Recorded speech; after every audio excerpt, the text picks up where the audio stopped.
அக்னி கண்ணனின் மிட்டாய் கோயில் அத்தியாயம் 45. வெங்கடா, இன்னைக்கு நீ ஸ்டேஷன் போக வேண்டாம். காவேரியை கூட்டிட்டு 2 பேருமா எங்கேயாவது வெளியில போயிட்டு வாங்கோ.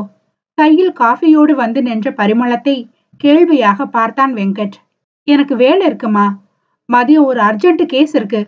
அதோட தேனு இருக்கிற நிலையில அவளை தனியா விட்டு நாங்க மட்டும் எங்க போறது சொல்லுங்க. அவன் காஃபியை அருந்த பெருமூச்சுடன் பார்த்தவருக்கு மட்டும் மகளை எண்ணி கவலை இல்லையா? அதெல்லாம் அவளை நான் பாத்துக்கிறேன்டா, நீ உன் ஆத்துக்காரிய பாரு. அவதான் வேணும்னு ஒத்த காலம் நின்று கட்டிண்டா மட்டும் போராது. கட்டிண்ட வாழ மனசுல என்ன இருக்கு, அவ சந்தோஷமா இருக்காளா இல்லையா எதுவும் கேட்டு தெரிஞ்சுக்கிறது இல்ல. காதலிக்கும் போது அவ மேல காட்டின எனக்கும் தாலி கட்டினதுக்கு அப்புறம் எங்க போச்சு? உன் மனசை தொட்டு சொல்லு. கட்டிண்டு வந்ததுல இருந்து அந்த பொண்ணு கூட தனியா நேரம் செலவழிச்சிருக்கியா? ஆசையா பேசியிருக்கியா?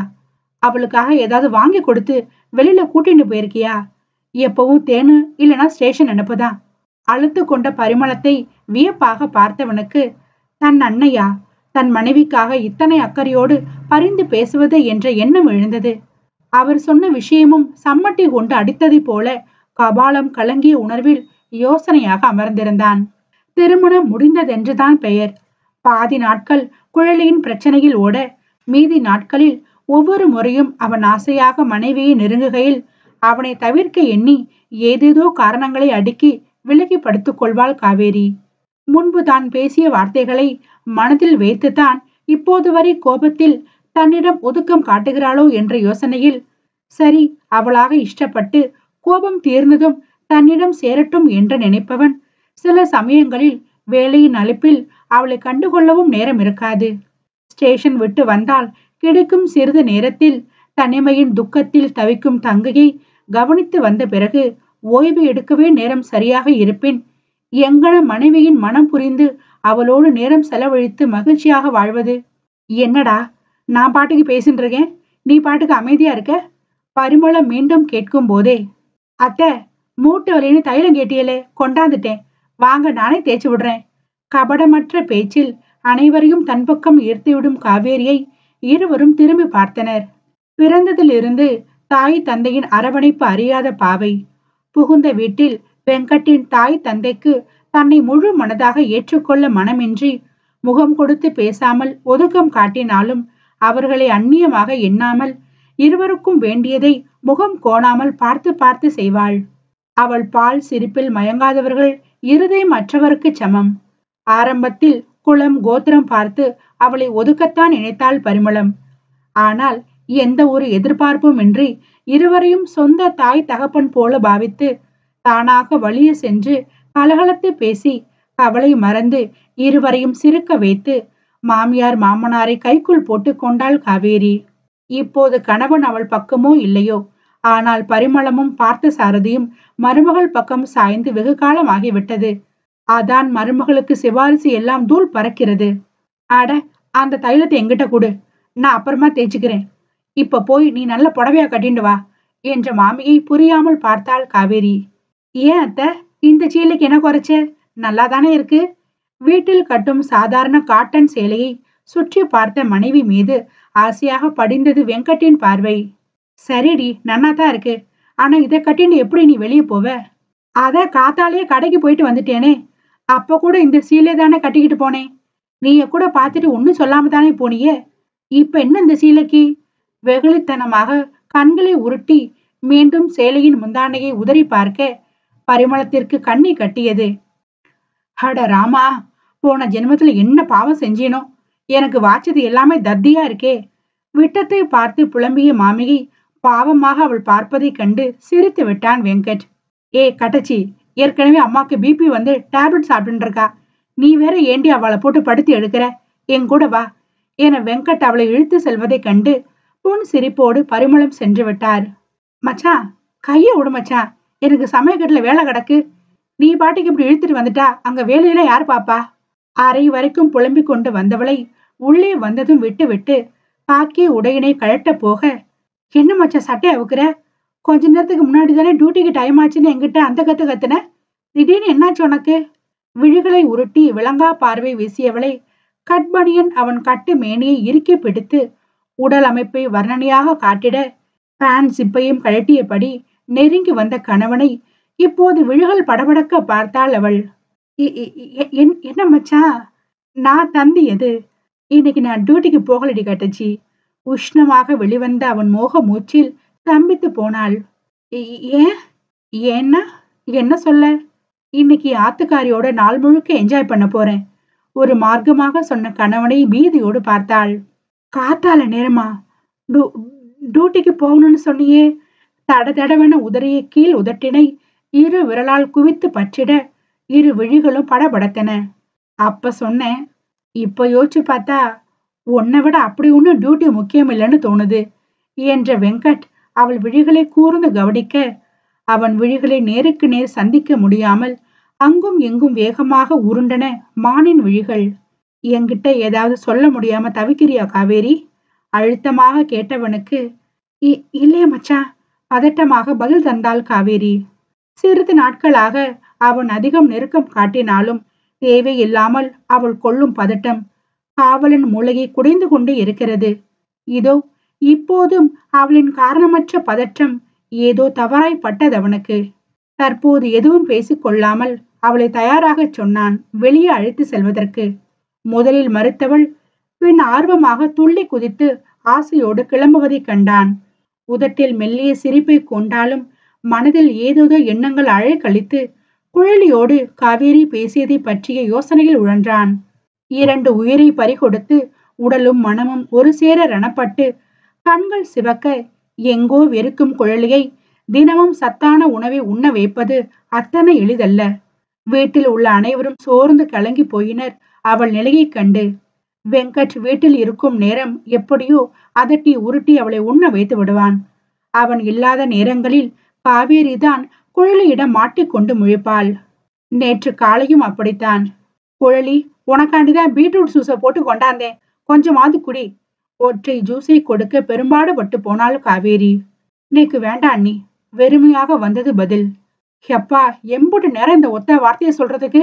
தலையை உலுக்கி கொண்டாள். நிறைய ரத்தம் போயிடுச்சு, உடம்பு ரொம்ப பலவீனம் ஆயிட்டதா டாக்டர் சொன்னாங்க.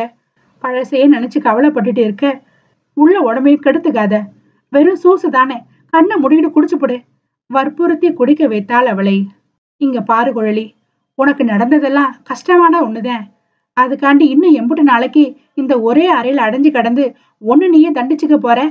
காவேரியின் கேள்விக்கு பதில் இல்லை அவளிடம். கோபம், ஆத்திரம், அழுகை இதெல்லாம் எல்லாருக்கும் வரக்கூடிய சாதாரண விஷயம்தான். ஆனா எரிமலையா குமுறி வெடிக்கிற கோபத்துல கூட வார்த்தைகளை பக்குவமா உபயோகப்படுத்தணும் குழலி என்றவளை உயிர் பற்ற பார்வை பார்த்தாள். கண்கெட்ட பிறகு சூரிய நமஸ்காரம் எதுக்கண்ணி? வெறுமை சிரிப்பு அவள் உதட்டினில். அதைத்தானே நானும் சொல்றேன். அதான் எல்லாம் முடிஞ்சு போச்சே, இன்னும் எதுக்கு இந்த சோக கீதம் எல்லாம்? எல்லாத்தையும் மறந்து போட்டு ஒழுங்கா போய் உன் வேலையை பாரு என்றவளை வேதனையாக பார்த்தாள் குழலி. அண்ணி பிளீஸ், என்னை கொஞ்சம் தனியா விடுங்கோ.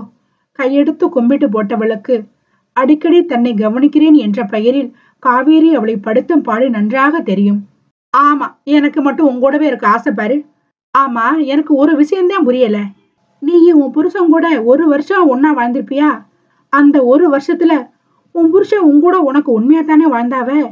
இல்ல வேற ஒருத்தியோட நினைப்புல உங்கூட பொய்யான ஒரு வாழ்க்கைய வாழ்ந்தாவளா? காவேரியின் குத்தல் பேச்சில் அண்ணி என சீற்றமாக கொதித்து போனாள் தேன்குழலி. அத்தியாயம் 46. காவேரி அப்படி கேட்டதுதான் தாமதம். கொதித்து போய் கத்திய குழலியை அஞ்சாமல் ஏறிட்டாள் அவள். இப்ப நான் என்ன அப்படி கேட்டுப்புட்டேன்னு இந்த கத்து கத்துறவ? உனக்கும் உன் அண்ணனுக்கும் கோவம் வந்தா யாரு என்னன்னு எதுவும் பார்க்காம வாயில வந்த வார்த்தைகள் விஷமா கக்கலனா கண்ணு உறங்காதே என்று அலுப்பாக நொடித்த காவேரியை இயலாமையோடு கண்டாள் குழலி. நான் சும்மா ஒரு பேச்சுக்கு கெட்டதுக்கே உன்னால தாங்கிக்க முடியலையே. அன்னைக்கு அந்த மனுஷனை அம்புட்டு பேத்துக்கு எதுக்கே நிக்க வச்சு வேற ஒரு ஆம்பளை நினைச்சுதான் உங்கள வாழ்ந்தேன்னு சொல்லும் போது இப்படித்தானே அவைகளுக்கும் இருந்திருக்கும். இத்தனைக்கும் அவைகளுக்கு அடக்க முடியாத கோபம் வரும். நானே கூட இருந்து பார்த்திருக்கேன். ஆனா அந்த கோபத்தை எல்லாம் உங்ககிட்ட அவைய காட்டியிருக்க மாட்டாவான்னு தோணுது. அப்படி கோவப்பட்டு உன்னை அடக்க வேண்டிய விதத்துல அடக்கி வச்சிருந்தா இந்நேரம் அவைய அப்படி ஒரு அவமானத்தை சந்திச்சு உயிரை விட்டுருக்க மாட்டாவளோ என்னவோ. காவேரி சொன்னது 100% உண்மைதான். ஆனால் இப்போது அதை பற்றி பேசி எந்த பயனும் இல்லையே. ஆரம்பத்தில் ருத்ரன் அவளிடம் நடந்து கொண்ட அனைத்து செயல்களும் நீங்காத ரணமாக நெஞ்சில் குடிகொண்டு தன் குடும்பத்தை பார்க்க அவன் போட்ட தடாக்கள் மட்டும் இல்லாமல் காரணமே இன்றி நல்ல மனிதன் கிருஷ்ணாவை சுட்டு அவன் குடும்பத்தை தவிக்க விட்டது. போதா குறைக்கு அவன் செய்யும் கொலைகள் என அனைத்தும் அவளை அச்சுறுத்தி அவன் மீது கோபத்தை தானே அதிகம் உண்டு பண்ணியது. தாலி கட்டியவனை முடிந்த மட்டும் தன் வசம் இழுக்கவே அவனை திருத்த நினைத்தது. ஆனால் இருவருக்குள்ளும் உண்டான தாம்பத்தியம் அவளை எதிர்பார்க்காத ஒன்று. மிகுந்த அதிர்ச்சிதான். ஆனாலும் மனம் அவனோடு வாழ உந்தியது. அதன்படி இணக்கமாக வாழ்ந்து விட்டாள். அவனை மட்டுமே எண்ணி வாழ்ந்தாள். கணவனுக்கான காதல் அவள் மனதில் மலர்ந்தனவா என்று கேட்டால், காதல் இல்லாமல் அவளாக அவன் சுண்டு விரல் தீண்டவும் நெருங்கி இருக்க மாட்டாளே. சூரியகாந்தி மலர் போல பிரகாசமாக அவள் இதயத்தில் மலர்ந்த காதல் கோபம் எனும் கடினமான திரையின் மறைவில் முற்றிலுமாக மறைந்து போனதன் விளைவுதான் அன்று கணவனின் மனநிலை பற்றியும் அவன் மானத்தை பற்றியும் கொஞ்சமும் யோசனை செய்யாமல் அத்தனை பேர் முன்னிலையிலும் எந்த ஆணும் கேட்கக்கூடாத கொடிய வார்த்தைகள் கொண்டு அவனது இரும்பு இதயத்தையே சில்லு சில்லாக உடைத்து அவன் மனதை கொன்றது. பிள்ளை உண்டான மகிழ்ச்சியை கூட தன் அவனிடம் சொல்லி ஆனந்தம் கொள்ள முடியவில்லை. நிலையில்லாமல் இதே போல் வாழ்க்கை போனால் குழந்தையின் எதிர்காலம் என்னாவது என்ற கொடிய பயம் அவள் இதயத்தை பிழிய, தன் கணவன் சிறைக்கு சென்றாலாவது துப்பாக்கியை கையில் எடுக்காமல் இருப்பான் என்று எண்ணிதான் அண்ணனை சந்தித்து அவனது பாதுகாப்பில் கைது செய்ய சொன்னது. ஆனால் ஒட்டுமொத்த தன் உறவையே முறித்து கொண்டு கடைசியாக அவன் முகத்தினை பார்க்கும் கொடுப்பினை கூட கொடுக்காது உடல் சிதறி வானுலகம் சேர்வான் என்று கனவிலும் நினைக்கவில்லையே அவள். எந்த குழந்தையின் எதிர்காலம் எண்ணி பயந்து கணவனை அவற்றோல் சொன்னாலோ அதுவும் அவளை விட்டு பிரிந்து கொடுமையான நரகத்தை காட்டிவிட்டது. அவள் கோபத்தில் உதிர்த்த சொல் பின்னாளில் பலிக்கும் என்று தெரிந்திருந்தால் தனது மூச்சு காற்றினை கூட அவன் பக்கம் கடினமாக வீசியிருக்க மாட்டாளோ என்னவோ. தற்போது அனைத்தும் கைமீறி விட்டதே. அவனிடம் மன்னிப்பு கேட்க கூட தகுதியற்று போனாள் பாவை. முகத்தினை மூடி தேம்பி அழுத குழலியை காணவே காவேரிக்கும் மனது வலித்ததுதான். ஆனால் கோபத்தினால் அவள் செய்த பிழையில் இன்று அவளே தானே அதில் சிக்கி தவித்துக் கொண்டிருக்கிறாள். உன்னை கஷ்டப்படுத்த வேண்டி இதெல்லாம் சொல்லல குழலி. உன்னை விட நான் ஒரு வயசுதான் மூத்தவ. அப்படி இருக்க என் வயசு புள்ள சந்தோஷமா வாழ வேண்டிய வயசுல இப்படி அநியாயமா அவ கோபத்தால இன்னைக்கு வாழ்க்கையை இழந்துட்டு உட்கார்ந்துருக்கிறத பாக்குறதுக்கு வேதனையா இருக்கு குழலி என்று தானும் கண்ணீரை துடைத்து கொள்ள அவளையே கட்டி கொண்டு கதறி விட்டாள் தேன்குழலி. என்னால முடியல அண்ணி. அவ இல்லாத ஒவ்வொரு நிமிஷமும் நரகமா இருக்கு. கோயிலு கோயிலுன்னு பின்னாடியே ஆசையா சுத்தி வந்தவா இன்னைக்கு என்ன மொத்தமா தவிக்க விட்டு வெறுத்துட்டு போயிட்டா. நான் என்ன தப்பு பண்ணியிருந்தாலும் ஏண்டி அப்படி பண்ணேன்னு கம்பீரமா நெஞ்சு நிமித்திண்டு வந்து என் கண்ணத்துல 4 அறை விட்டாலாவது கூட இருந்த எனக்கு தண்டனை கொடுத்து இருக்கலாம். ஆனா நான் பண்ண பாவத்துக்கு தண்டனையா அவ பிள்ளைய மட்டும் துணைக்கு அழிச்சுண்டு என்ன மட்டும் தனியா அனாதையா தவிக்க விட்டு போயிட்டாளே. நான் என்ன பண்ணுவேன்? தலையில் அடித்து கொண்டு ஓவென கதறி அழுதவளை சமாதானம் செய்ய முடியாமல் திணறி விட்டாள் காவேரி. அழாத குழலி. ஒரு கருவை ஆசையா வயிற்றுல சுமந்து அது திடீர்னு இல்லைன்னு ஆனா அதோட வலி எப்படி இருக்கும்னு எனக்கும் தெரியும். நானும் அந்த கொடுமையை அனுபவிச்சிருக்கேன் குழலி. காவேரி கண்ணீரோடு உதடு துடிக்க சொல்ல குழலி வெடுக்கென அவளை நிமிர்ந்து பார்த்தாள். அதே நேரம் இரவு ரோந்துக்கு சென்று விட்டு அப்போதே வீட்டிற்கு வந்த வெங்கட் தங்கையை பார்த்துவிட்டு தனதரைக்கு போகலாம் என வந்தவன் குழலி காவேரி இருவரின் கோப குரலில் உள்ளே போகாமல் வேரூன்றி நின்று இருவரும் பேசுவதை கேட்ட வெங்கட் காவேரியின் பேச்சில் கால்கள் தரையில் இருந்து நழுவி தலையை சுற்றியது அவனுக்கு. இல்ல சும்மா தேனு மனச மாத்த ஏதோ வாய்க்கு வந்தது சொல்றாளோ இருக்கும். நாங்க தான் இன்னும் எங்க வாழ்க்கைய தொடங்கலையே, அப்புறம் எப்படி குழந்தை? அவள் சொன்னதை சாதாரணமாக எடுத்துக்கொள்ள எண்ணி தலையை உலுக்கி கொண்டவனுக்கு அத்தனை எளிதில் அவள் பேச்சின் தாக்கம் நெஞ்சை விட்டு அகலாமல் ஒரு மாதிரி படபடப்பை ஏற்படுத்தியது என்னவோ மெய். என்ன நீ சொன்னீங்க? உங்களுக்கும் குழந்தை அபார்ட் ஆச்சுதா? குழலுக்கும் மனம் கனத்து போனது. அது ஒண்ணு இல்ல, நான் ஒரு கிறுக்கி. தேவையில்லாம பேசி உன்னை வேற குழப்பி விடுறேன். நீ கவலைப்படாத குழலி. காரணம் இல்லாம அணுவும் அசையாது. போன உசுறு திரும்ப வராதுதேன். அதுக்காக இப்படியே இருக்கிறதும் சரியில்லையே. பேச்சை மாற்றினாள் உள்ளத்தை மறைத்து. எந்த பொண்ணுக்கு தான் தான் கணவன் ஒரு கொலகாரன்னு சொல்லிக்க மனசு ஒரு சொல்லுங்கோ? ஏன் அத்தனை பேரையும் கொன்னு குவிக்கிறா? எதுக்காக இந்த ரத்த வெறின்னு ஒன்னும் புரியல. வழிய போய் கேட்டாலும் சொல்லல. என்ன உண்மையா நேசிச்சு பிடிச்சு கட்டிண்டேன்னு மூச்சுக்கு 300 முறை சொன்னவா ஏன் கையில கத்தியை பிடிச்சேன்னு மனசு திறந்து ஒரு முறையாவது என்கிட்ட சொல்லிருக்கலாமே அண்ணி. நியாயம் அவ பக்கம்னா அதர்மத்துக்கு எதிரா நானும் அவ கூட துணிஞ்சு கைகோத்து இருப்பேனே. ஆனா ஒண்ணுமே தெரியாம எப்படி அவ பண்ற கொலைகளை நான் மனசார ஏத்துக்க முடியும்? அவ கூட எப்படி நிம்மதியா வாழ முடியும்? முகம் வீங்கி சிவந்த நிலையில் பூவும் பொட்டும் இழந்து கண்ணிலும் மூக்கிலும் நிற்காமல் வடிந்த நீரினை தனது முந்தானை கொண்டு மென்மையாக ஒற்றி எடுத்தாள் காவேரி. பாரு குழலி, முடிஞ்சு போனதை நினைச்சு இப்படி வருத்தப்பட்டு உட்கார்ந்திருந்தா எல்லாம் பழையது போல சரியாயிடுமா சொல்லு? இப்படி ஒரே இடத்துல அடைஞ்சு கிடந்தா மனசு கிடந்து அடிச்சுக்கத்தான் செய்யும். உன் உடம்பும் வீணா போவும். இந்த அறையை தாண்டி வெளியே எழுந்து வா.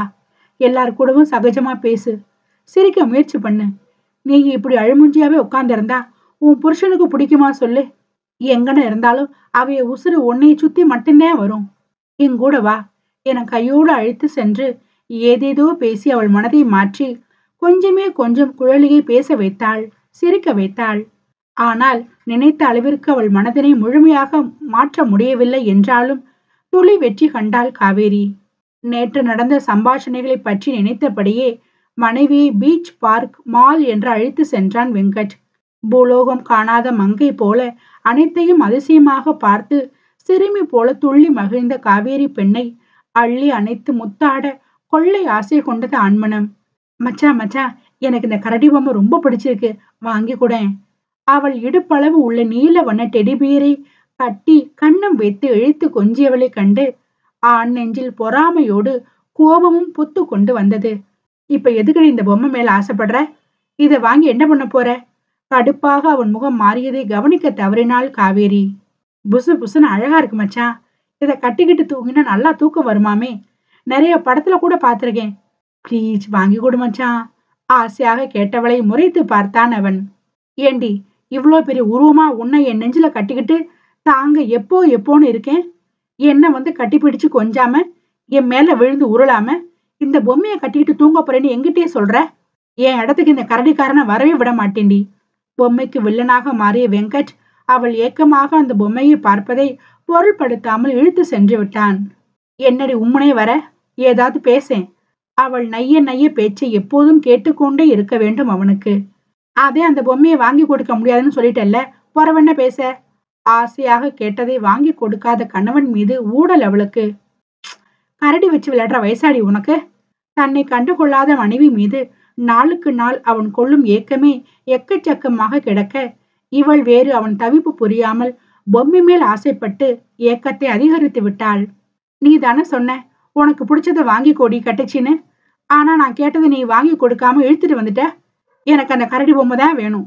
உதட்டை பிதுக்கிய மனைவி கொள்ளை அழகு. ஹட ராமா, இவ வேற நேரங்கால இல்லாம உதட்டை பிதுக்கி டெம்ட் பண்ணிட்டு இருக்காளே. சைட் மிரர் வழியாக பின்னால் அமர்ந்திருந்த மனைவியை கண்டு கண்களில் நிரப்பினான் வெங்கட். அவள் கரத்தை எடுத்து தன் வயிற்றில் அழுத்தி சுற்றி கொண்டவனின் செயல் பெண்ணுக்கும் வெட்கம் கொள்ள வைத்தது. மச்சான், அந்த கரடி பொம்மையை வாங்கி கூட. அவன் முதுகோடு நெருங்கி செவிதனில் மூச்சுரச கேட்டவளின் நெருக்கத்தில் கிளர்ந்து போனான் அடவன். அமைதியா வாடி, அப்புறம் ரோடுன்னு கூட பார்க்க மாட்டேன், அடிச்சிடுவேன் பாத்துக்கோ. அவன் சொன்னதன் அர்த்தம் கிஸ் அடிப்பதை பற்றி. அவள் புரிந்து கொண்டதோ கோபத்தில் கை நீட்டுவதை பற்றி. அதில் உதட்டை சுழித்து மீண்டும் முகத்தை தூக்கி வைத்துக் கொண்ட காவேரியை மெல்லிய சிரிப்போடு பார்த்து வீட்டிற்கு அழைத்து வந்தான். இன்று எப்படியாவது தன் அவளின் மனதில் உள்ள ரகசியங்களை அறிந்து கொள்ளும் நோக்கத்தில் முழு மூச்சுடன் இறங்கி இருந்தான் வெங்கட். இது நாள் வரை தான் மட்டுமே அறிந்து அனுபவித்த வலி நிறைந்த ரகசியத்தை கணவனிடம் மனம் திறப்பாளா காவேரி? அத்தியாயம் 47. காவேரி, ஹாட் வாட்டர் எடுத்துட்டு ரூமுக்கு வா. வீட்டிற்குள் நுழைந்ததும் மனைவிக்கு வேலை ஏவி சென்றவனை சிறு முறைப்போடு கண்டு எதிரே வந்த மாமியை சமாளித்து விட்டு மிதமான சூட்டில் தண்ணீரை எடுத்து சென்றவளை பின்னிருந்து நெடிய உருவம் இறுகி அணைத்ததும் முதலில் திடுக்கிட்டு பின் நிதானம் அடைந்தாள் அவள். என்ன மச்சா இது விளையாட்டு? இந்நேரம் தண்ணி மொத்தமும் தரையில கொட்டியிருக்கும். சேலை தாண்டிய ஆண்கரம் அவள் நாபிகை வட்டமடிக்க சிலிர்த்து நடுங்கியது பாவையின் உடல். அது கொட்டினா பரவாயில்லடி, அதான் தாகம் தீர்க்க உன் உதடு இருக்கே என்று கூந்தல் ஒதுக்கிவிட்ட அவள் பின்னங்கழுத்தில் மொத்தமிட்டு கிறங்கியவனை தண்ணீர் சொம்பினை இறுக பற்றி முன் தெரிந்த நிலை கண்ணாடியின் வழியே பார்த்து உதடு கடித்தாள் அவஸ்தையாக. ராத்திரிக்கு சாப்பாடு செய்யணும் மச்சான். அவனை தவிர்த்து தப்பிக்க நினைக்க அதுதான் இன்று முடியாத காரியம் ஆயிற்றே. இன்னைக்கு நைட்டு அம்மா பாத்துப்பா. அதோட நம்ம தான் வரும்போதே வெளியே சாப்பிட்டு வந்துட்டோமே. அதனால நம்மள டிஸ்டர்ப் செய்யாம அவ எல்லாருக்கும் மட்டும் டிஃபன் ரெடி பண்ணிக்க சொல்லிட்டேன். அவள் எண்ணத்திற்கு கொட்டு வைக்க திரு திருவென முழித்தாள் காவேரி. என்னடி முழிக்கிற? அடுத்து என்ன சொல்லி இன்னைக்கு எங்கிட்ட இருந்து தப்பிக்கலான்னு யோசிக்கிறியா? இப்போது அவளை விட்டு விலகிய வெங்கட் அவளிடம் இருந்த தண்ணீர் சொம்பை வாங்கி கொண்டு மெத்தையில் அமர்ந்து தொண்டையில் நீரை சரித்தவனது பார்வை பதட்டமாக கையை பிசைந்து நிற்கும் மனைவியை ஆழ அளவிட்டது. என்னை ஒதுக்கி வச்சு நீ பயப்படுற அளவுக்கு என்னையும் அறியாம உங்ககிட்ட நான் ஏதாவது தப்பா நடந்துகிட்டேனா கட்டுச்சி? மனைவியின் கை பற்றி தன் மடியில் அமர்த்தியவனை பதறி பார்த்தாள் காவேரி. ஐயோ மச்சான், அப்படியெல்லாம் இல்ல என்று அசௌகரியமாக நெளிந்தவளின் துணியே அவன் சொன்னதை உண்மை என நிரூபணமாக்கியது. ஏற்கனவே ஏகப்பட்ட டென்ஷன். இதுல பொண்டாட்டி முகம் பார்த்து அவளோட பேசி சிரிச்சு சந்தோஷமா வாழ்க்கையை தொடங்கலான்னு அத்தனை களைப்புகளையும் ஒவ்வொரு நாளும் ஆசையோட ஓடி வரேன். ஆனா நீ என்ன பண்ற? நாசுக்கா என்னை விலக்கி விட்டு முதுக காட்டி படுத்துக்கிற. சரி, உன்னை டிஸ்டர்ப் பண்ண வேண்டாம், நீயா வருவ, உன்னை தருவேன்னு இவ்வளோ இரவும் காத்திருந்து கடைசியில மாசம் ஓடினதுதான் மிச்சம். சொல்லு காவேரி, என்கிட்ட உனக்கு என்ன பிரச்சனை? மனசு விட்டு பேசினாதானே என் குறைகளை உனக்காக நான் திருத்திக்க முடியும். உள்ளுக்குள் அடைத்த வேதனைகளை மறைத்து கொண்டு நிதானமாக அவன் பேசியதை கேட்ட காவேரி எதுவும் பேசாமல் அழுத்தமாக இருப்பதைக் கண்டு கடலினும் பெரிய அவன் பொறுமை மெல்ல மெல்ல மலையேற தொடங்கியது. என் பொறுமையும் ஓரளவுக்குத்தானே உனக்கே நல்லா தெரியும்டி. இதுக்கு மேல அமைதியா இருந்து என்ன மிருகமாக்க நினைக்காத. அவள் தோள் பட்டையை பிடித்து சற்றே வேகமாக உலுக்கியதில் வலியில் முகம் சுணங்கி விலக நினைத்தவளை மெத்தையில் தள்ளி ஆவேசமாக அவள் மீது படர்ந்திருந்தான் வெங்கட். கணவனின் கோபத்தில் திகைத்து போன காவேரி அத்துமீறும் தன்னவனை அதற்கு மேலும் தவிர்க்க முடியாது நெஞ்சு பதை பதைத்து அவனை சுமந்த மங்கையின் மேனி நூலாடை துறந்து பட்டவர்த்தனமாய் காட்டிய மேனி எங்கும் கட்டியவனின் எச்சிலின் வாசம். மச்சான், நான் சொல்றது ஒரு நிமிஷம் கேளேன். தலை கவிழ்ந்து தேன் கிண்ணம் ருசித்த அவன் முகத்தினை பற்றி ஏதோ சொல்ல முயல. உனக்கு கொடுத்த அவகாசம் எல்லாம் எப்பவோ முடிஞ்சு போச்சு. இதுக்கு மேல உன் அமைதியை வேடிக்கை பார்க்க எனக்கு பொறுமை இல்லடி. அவள் இதழ் கவ்வி உறிஞ்ச இமைகள் படபடத்தாள் பாவை. நெஞ்சை முட்டும் காளை கன்றாய் ஆவேசமாய் பெண் நெஞ்சை முட்டி மோதி சீரத் துடித்து தலை தூக்கிய நாகம் ஒன்று கதகதப்பான இடம் தேடி அலைந்து வெற்றி கண்ட அதே சமயம் மின்சாரம் பாய்ந்த உணர்வில் மனைவியின் முகம் நோக்கினான். சொல்ல முடியாத உணர்வில் தத்தளித்து கண்ணீரில் மூழ்கி உதடும் முகமும் துடிக்க தனக்கடையில் இருந்தவளை காணும் சக்தியின்றி பட்டென அதே வேகத்தில் எழுந்து கொண்டவனை பின்னோடு அணைத்து கதறிவிட்டாள் காவேரி. வேணும்னு மறைக்கல மச்சான். இங்க நான் வந்ததும் முதல்ல உங்ககிட்ட சொல்லிடத்தான் நினைச்சேன். ஆனா அப்ப இருந்த சூழ்நிலையில இத உங்ககிட்ட சொன்னா நீ என்னை நம்புவியா மாட்டியான்ற பயத்திலேயே சொல்றதுக்கு தைரியம் இல்லாம போயிடுச்சு. நெசமா நான் மனசறிஞ்சு தப்பு பண்ணல மச்சான். தயவு செஞ்சு என்னை நம்பு. ஒரு சின்ன பார்வை வெறுப்பா நீ பார்த்தாலும் அந்த நிமிஷமே என் உசுறு நின்னுடும். தேம்பி அழுத காவேரி அவன் முதுகோடு முகம் புதைத்திருக்க சிறிது நேரம் வரை எவ்வொரு உணர்ச்சியும் வெளிப்படுத்த முடியாத நிலையில் இதய துடிப்பு அதிகரிக்க மௌனமாக இருந்தான் வெங்கட். சும்மா அழாதடி. நான் சொன்னனா உன்னை நம்பலன்னு?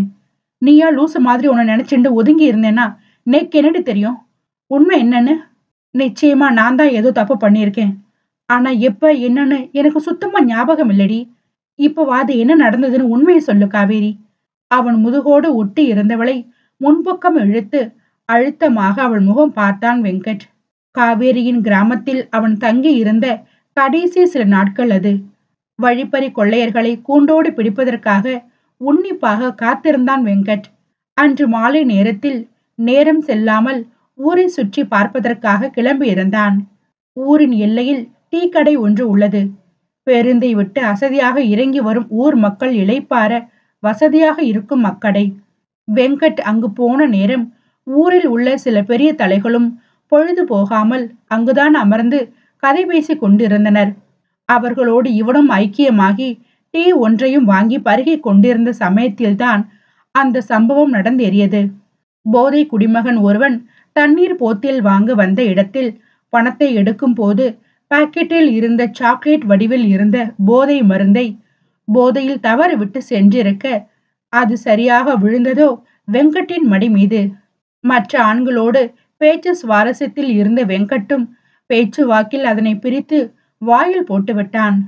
விளையாட்டுக்கு கூட பீடி சிகரெட் குடி என்று தொட்டு பார்க்காதவனுக்கு வீரியமான போதை வஸ்து மெல்ல மெல்ல அவன் சுயத்தை இழக்க செய்தது. நடக்க முடியாமல் தலையை பிடித்து கொண்டு தள்ளாடியபடி குடிசைக்கு வந்த வெங்கட் உள்ளே செல்லும் அளவு கூட தெம்பின்றி பொத்தென விழுந்து கிடப்பவனை பாத்திரம் தேய்க்க வந்த காவேரி பார்த்து பதறி போனாள். ஐயோ மச்சான், என்னாச்சு உனக்கு? வேகமாக ஓடி வந்து அவனை மடியில் தாங்கியவளை போதை தலைக்கேறிய நிலையில் அரைக்கண்ணில் பார்த்தவனுக்கு எப்படி தோன்றியதோ, ஹேய் கட்டச்சி! இதழ்கள் முணுமுணுக்க அவள் தாவணியை கையில் சுருட்டி வைத்து இடைவிடாமல் ஏதேதோ புலம்பியவனுக்கு என்ன ஆயிற்று என ஒன்றும் புரியாத நிலை. அவனை கடினப்பட்டு தூக்கி குடிசைக்கு அழைத்து படுக்க வைத்தவளையும் தன்னோடு சேர்த்து இழுத்து கொண்டான் அவன். தவறுதலாக இழுத்து விட்டான் போலும் என எண்ணி பதறி விலக நினைக்கும் போதே படக்கென தாவணியை உருவியவனை கண்டு ஆட்டம் கண்டது பெண் தேகம். என்ன பண்ற மச்சான், விடு என்னைய! பயத்தில் துள்ளிய பெண் மானை போதையில் அவள் தேகத்தை மாமிசமாக நினைத்து பிரித்து மேய்ந்து விட்டான் வெங்கட். அவனது உளறலான பேச்சு வார்த்தையும் முரட்டுத்தனமாக அவன் நடந்து கொண்ட விதமும் ஏதோ சரியில்லை என்று தன் பெண்மை பறிபோகும் அந்த நிலையில் கூட சரியாக உணர்ந்து கொண்டவளால் அதற்கு மேலும் எதிர்ப்பு காட்ட முடியாமல் விரும்பியவனின் அணைப்புக்கு இணங்க விரும்பியே அடங்கி போனாள் கண்ணீரோடு. விடிந்தும் தன் நிலை எண்ணி வெட்கி கூனி குறுகியவள் நெஞ்சில் உண்டான பெரும் கலக்கத்தோடு அவள் குடிசைக்கு ஓடியவளுக்கு அன்றோடு அவள் நிம்மதியும் பறிபோனது. காலையில் ஒன்றும் நடவாதது போல தன்னை நிமிர்ந்து கூட பாராமல் சென்ற வெங்கட்டை கண்டு சிறிது நாட்களில் அவனும் சொல்லாமல் கொள்ளாமல் ஊருக்கும் கிளம்பி சென்றிருக்க அவன் உயிர் அவள் கருப்பையை நிறைத்து இன்னும் பெண் நெஞ்சில் பாரத்தை கூட்டி இருந்தது. கடைசி காலத்தில் அவளுக்கு துணையாக இருக்கும் தாத்தாவையும் பார்த்து கொள்ள வேண்டும்.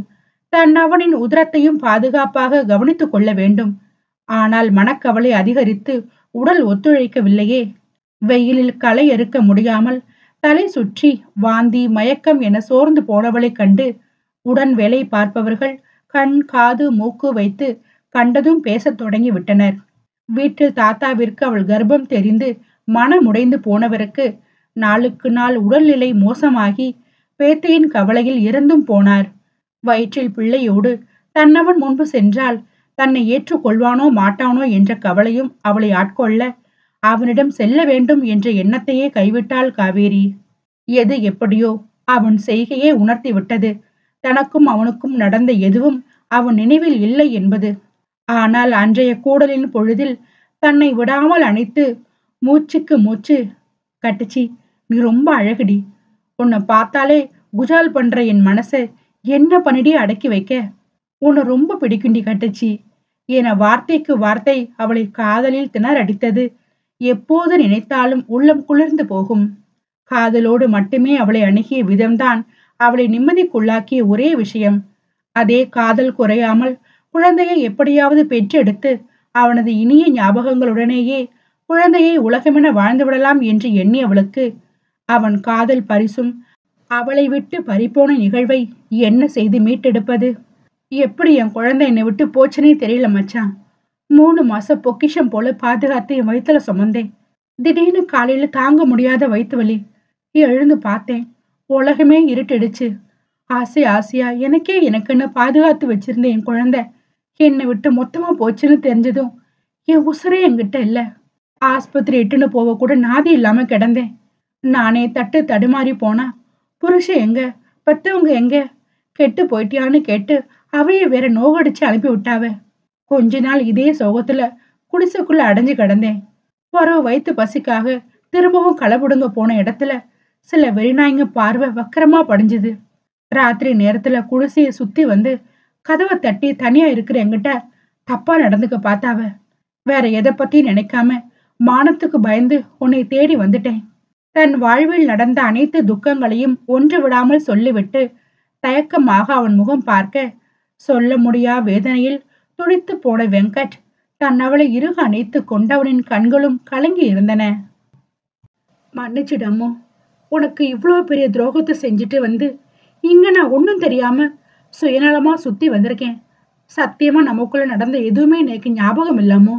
அப்படி ஞாபகம் இருந்திருந்தா தப்பு நடந்த அன்னைக்கே உன்னை கையோட அழைச்சின்னு வந்து என் கூடவே பத்திரமா வச்சிருந்திருப்பேனேடி. நான் பண்ண தப்புக்கு உங்ககிட்ட எப்படி மன்னிப்பு கேட்டாலும் மிகை ஆகாது. நீ பட்ட வேதனைக்கு எல்லாம் நானும் காரணமா இருந்திருக்கேன். ப்ளீஸ் அம்மு, என்னை மன்னிச்சிடுடி. கண்ணீர் காணாதவன் கண்களில் இருந்து ஈரம் கசிந்து குற்ற உணர்ச்சி தாழாமல் குறுகி போனவனை கண்டு காவேரியின் மனம் தவித்து போனது. இம்புட்டு நாளா உண்மையை சொல்லாதது இதுவும் ஒரு காரணம் வச்சா. உண்மை தெரிஞ்சா எங்கே நீ வருத்தப்படுவியோன்னு என் மனசுக்குள்ளேயே புழுங்கிட்டு இருந்தேன். ஆனா கடைசியில நான் பயந்தது போலவே நடந்து போச்சு. பாரு, சின்ன பிள்ளை மாதிரி அழுதுகிட்டு அவன் கண்ணீரை துடைத்து சோகமாக சொன்னவளின் காதல் அத்தனை பிரமிப்பை தந்தது அவனுக்கு. எந்த ஒரு பிரதிபலனையும் எதிர்பாராமல் தன்னையும் மனதில் சுமந்து தன் குழந்தையையும் வயிற்றில் சுமந்து அதனை நல்லபடியாக பெற்று தனி ஒருத்தியாக வளர்க்கவும் துணிந்திருக்கிறாள். ஆனால் கடவுள் அவளுக்கான அந்த சிறிய சந்தோஷத்தை கூட வழங்காது பச்சிளம் குழந்தையை கருவோடு அழித்து கொண்டானே என்ற வருத்தம் அவன் அடி நெஞ்சு வரை பாதித்தது. என்ன இருந்தாலும் பறி போனது அவனது உதிரம் ஆயிற்றே. ஏம்மா, நம்ம பாப்பா இல்லாம போனது உனக்கு கஷ்டமா இருந்திருக்கும் இல்ல? அந்த நேரத்துல யாரும் கிட்ட இல்லாம ரொம்ப துடிச்சிருப்பல்லடி. தங்கையின் கருவும் கழிந்து போன சோகம் உடன் இருந்து அவள் துடித்ததை கண்கூடாக பார்த்தவனுக்கு தன் அவளின் வேதனையை கற்பனை செய்தவனின் நடுங்கிய நெஞ்சத்தில் முத்தமிட்டு முகம் புதைத்தாள் காவேரி. அழுதேன், துடிச்சேன், தவிச்சேன். அதெல்லாம் என் தலையெழுத்து மச்சான். போனதை பத்தி பேசி திரும்பவும் அந்த வேதனையை மனசார கூட அனுபவிக்க விரும்பல. உன்னை இழந்துதான் இன்னொன்னு கிடைக்கணும்னு இருந்திருக்கு போல. நிமிர்ந்து அவன் முகம் பார்த்து மெல்ல சிரித்தவளின் நெற்றியில் ஆத்மார்த்தமான காதலோடு அழுத்தமாக முத்தமிட்ட வெங்கட் இனி ஒரு துரும்பு துன்பமும் தன் அவளை ஒருபோதும் தீண்டிவிடக் கூடாது என்ற தீர்மானம் கொண்டவனாய் அவள் சம்மதத்தோடு இனிய இல்லறம் தொடங்கி பூ போல கையாண்டான் மென்மேனியாளை. அத்தியாயம் 48. அதிகாலை பொழுது. சில்லென்ற காற்று முகத்தை வருடி செல்வது கூட உணராத மர பொம்மை போல ஜன்னலின் பிடியில் தலை சாய்த்து எதிரில் உள்ள இருளடைந்த வீட்டினை வெறிக்க வெறிக்க பார்த்தவளின் கண்களில் மட்டும் கட்டுப்பாடின்றி கண்ணீர் வழிந்தோடியது. கணவனோடு ஒன்றாக வாழ்ந்த வீடு, அவன் அணைப்பனில் சினுங்கி சுருண்டு கிடந்த வீடு, அத்தனை பெரிய ரவுடி பயலை அவள் காலடியில் சொக்க வைத்து சிலிர்த்து கிடந்த வீடு இன்றோ அவனின்றி பெரிய பூட்டினால் பூட்டப்பட்டு ஆள் நடமாட்டம் இல்லாமல் பாழடைந்த நிலையில் காணுகையில் நெஞ்சே அடைத்து விடுவது போல வேதனை அளிக்கிறது. எதை பற்றியும் யோசனை செய்யாமல் விறுவிறுவென நடந்த குழலி ஹால் சுவற்றில் மாட்டி இருந்த அவ்வீட்டின் சாவியை எடுத்துக்கொண்டு தான் வாழ்ந்த வீட்டிற்குள் சென்றவள் நேராக தங்கள் அறைக்கு வந்தாள். ருத்ரனின் ஒரு புகைப்படம் கூட இல்லை அங்கு. ஆனால் அவன் உபயோகப்படுத்திய பொருட்கள் யாவும் அங்குதானே இருந்தது. ஒரு காலத்தில் அவளை வற்புறுத்தி போட வைத்த சட்டையை இன்று கண்ணீரோடு தடவி பார்த்து தன்னவனின் மேல் சட்டையை அணிந்து அதன் வாசத்தை நுகர்ந்தவளுக்கு தன்னவனே தன்னை அணைத்திருப்பதை போன்ற உணர்வில் இமைகள் மூடி அவன் நெஞ்சில் சாய்ந்தாள். ஏன்னா, இன்னைக்கு மன்னிப்பே கிடையாதா? ஏதோ கோபத்துல தப்பா பேசிட்டேன், அதுக்காக என்னை தனியா தவிக்க விட்டு போயிடுறதா? என்னால முடியலண்ணா. எங்க இருந்தாலும் தயவு செஞ்சு எங்கிட்டே திரும்ப வந்துடுங்கோ. நீங்க எல்லாமே எனக்கு வாழவே பிடிக்கல. பேசாம நானும் உங்களோடய வந்துட்டுமா? தன் அவனோடு இணைந்து ஒன்றாக புரண்ட மெத்தையினை கைகள் கொண்டு ஆற தழுவி கண்ணீரில் நிறைத்தவளுக்கு அவன் இல்லாமல் நரகமாய் மாறியது ஒவ்வொரு நொடியும். குயிலு, செவியினோரம் கேட்ட அவன் குரல். ஏன்னா வந்துட்டேளா? கண்ணீரும் புன்னகையுமாக கண்களை சுழட்டி அரையெங்கும் ஆர்வமாக தேடிய குழலி நெஞ்சம் வலிக்க மெத்தையில் சுருண்டாள். ஏமாத்திட்டேள், திரும்ப வந்துடுங்கண்ணா. வார்த்தைக்கு வார்த்தை உன்னை எனக்கு ரொம்ப பிடிக்குண்டி குயிலுன்னு சொல்லிட்டே இருப்பேளே. நிஜமா என்னை பிடிச்சவர் என்னை விட்டு போக நினைச்சிருப்பேளா?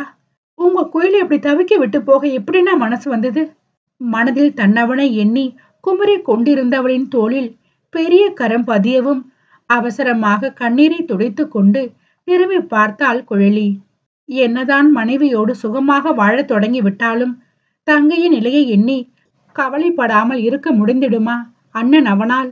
இதோ ஓடி வந்து விட்டானே தங்கையை தேடி.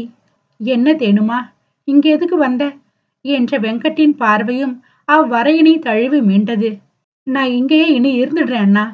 தன்னவன் சிங்கமென வலம் வந்த வீட்டினை கண்டு ஏக்கமாக விழிகளை சுழட்டினாள். இங்கேயே இருந்து என்ன பண்ண போற? இறுகியது அவன் குரலும். அவாதான் என் கூட இல்ல. ஆனா அவ வாழ்ந்த ஆத்துல அவ ஞாபகங்கள் நிறைய இருக்கு. அவ மூச்சு காத்து இந்த வீடு முழுக்க நிறைஞ்சிருக்கு. அவ வாழ்ந்த இடத்துல அவளை நினைச்சுட்டே காலம் முழுக்க இருந்துடுறேன் அண்ணா. என்னை விட்டுருங்கோ. கண்ணீர் கண்ணம் தாண்டி வழிய பரிதாபமாக கெஞ்சிய குழலியை கண்டு ஒரு பக்கம் பாவமாக தோன்றினாலும் மற்றொரு பக்கம் கோபமாகவும் வந்தது. என்ன பேசுற தேனு? அன்னைக்கு நீ என்கிட்ட என்ன சொன்னேன்னு நினைவிருக்கா? அந்த ருத்ரன் உன்னை வலுக்காட்டாயம் பண்ணதா சொல்லிதானே அரெஸ்ட் பண்ண சொன்ன. இன்னைக்கு என்னடானா அவன் இல்லாம வாழ முடியல, மூச்சு முட்டுதுன்னு புது கதையை அடிச்சு விடுற. ஏதோ வயிற்றுல உள்ள குழந்தை போனதால இத்தனை நாளும் வருத்தப்பட்டு கலங்குறேன்னு பார்த்தா திடீர்னு இங்க வந்து உட்காந்துட்டு அரக்கன் வாழ்ந்த ஆத்துல இருந்துடுறேன்னு அழற. போனவன் போயிட்டான். நீ என்ன அவனை விரும்பி ஏத்துண்ட? பழிவாங்கத்தானே அவனோட வாழ்ற மாதிரி பொய்யா ஒரு நாடகம் ஆடின. உடன் பிறந்தவன் வாயால் இப்படி ஒரு வார்த்தையை கேட்டு துடிதுடித்து போன குழலி வாய் பொத்தி குலுங்கி அழுதாள். அவள் துடிப்பதை கண்டும் காணாதவனாய், அது நாடகமாவே கடைசி வரைக்கும் இருந்துட்டு போகட்டும். உன்னை கொடுமைப்படுத்தின அந்த ருத்ரனும் நல்ல வெளியே செத்தும் போயிட்டான். இதுக்கு மேல அவனை பத்தி நீ பேசவே படாது. அவ்வளோ ஏன் அந்த அயோக்கியனை மனசார நினைக்கிறது கூட பாவம். அவன் நினைப்பு மொத்தமும் தூக்கி எறிஞ்சிட்டு இனிமே உனக்கு கிடைக்க போற புது வாழ்க்கைக்கு தயாராயிரு. அதுவரை அவன் கடுமையாக பேசும் அனைத்தையும் வாய் பொத்தி அழகையோடு கேட்டு கொண்டிருந்தவள் வெங்கட்டின் கடைசி வார்த்தையில் விழுக்கென நிமிர்ந்து பார்த்தாள். கண்ணில் நீர் தேங்க. என்ன நான் சொல்ற? என் ஆத்துக்காரரை மறந்துட்டு நேக்கு புது வாழ்க்கையா? அப்படி ஒன்றை நினைத்து பார்க்கவே உள்ளம் நடுங்கியது பேதைக்கு. ஆத்துல அம்மா அப்பா எல்லாம் உன் கவலையிலே சுத்தி வரா. உனக்கே தெரியும் அப்பாவுக்கு ஆபரேஷன் நடந்தது. மேலும் மேலும் அவங்கள வருத்தப்பட வைக்கிறது சரியில்லை. நீ எத்தனை நாளைக்கு தான் பிடிக்காதவன் கூட வாழ்ந்த அர்த்தமற்ற வாழ்க்கைக்கு முக்கியத்துவம் கொடுத்து பூவையும் பொட்டையும் எழுந்துட்டு மூளையில உட்கார்ந்துருப்ப. நீ ஆசைப்பட்ட கிருஷ்ணா உயிரோட இருந்தாலாவது அவனையும் கூட்டிட்டு வந்து நோக்கு கட்டி வைப்பேன். சரி விடு, என் ஃப்ரெண்டு ஜெய் இருக்கான், ரொம்ப தங்கமானவன். அவனையே பேசி முடிச்சிடுறேன். அவனுக்கு உன்னை பத்தின எல்லா விஷயமும் தெரியும். உன்னையும் தங்கமா தாங்குவான் என்பதற்குள் பத்ரகாளியாக அவன் முன்பு மாறி நின்றாள் தேன் குழலி. போது நிறுத்தனா. என்ன விட்டா வாய்க்கு வந்ததை எல்லாம் பேசிண்டே போற?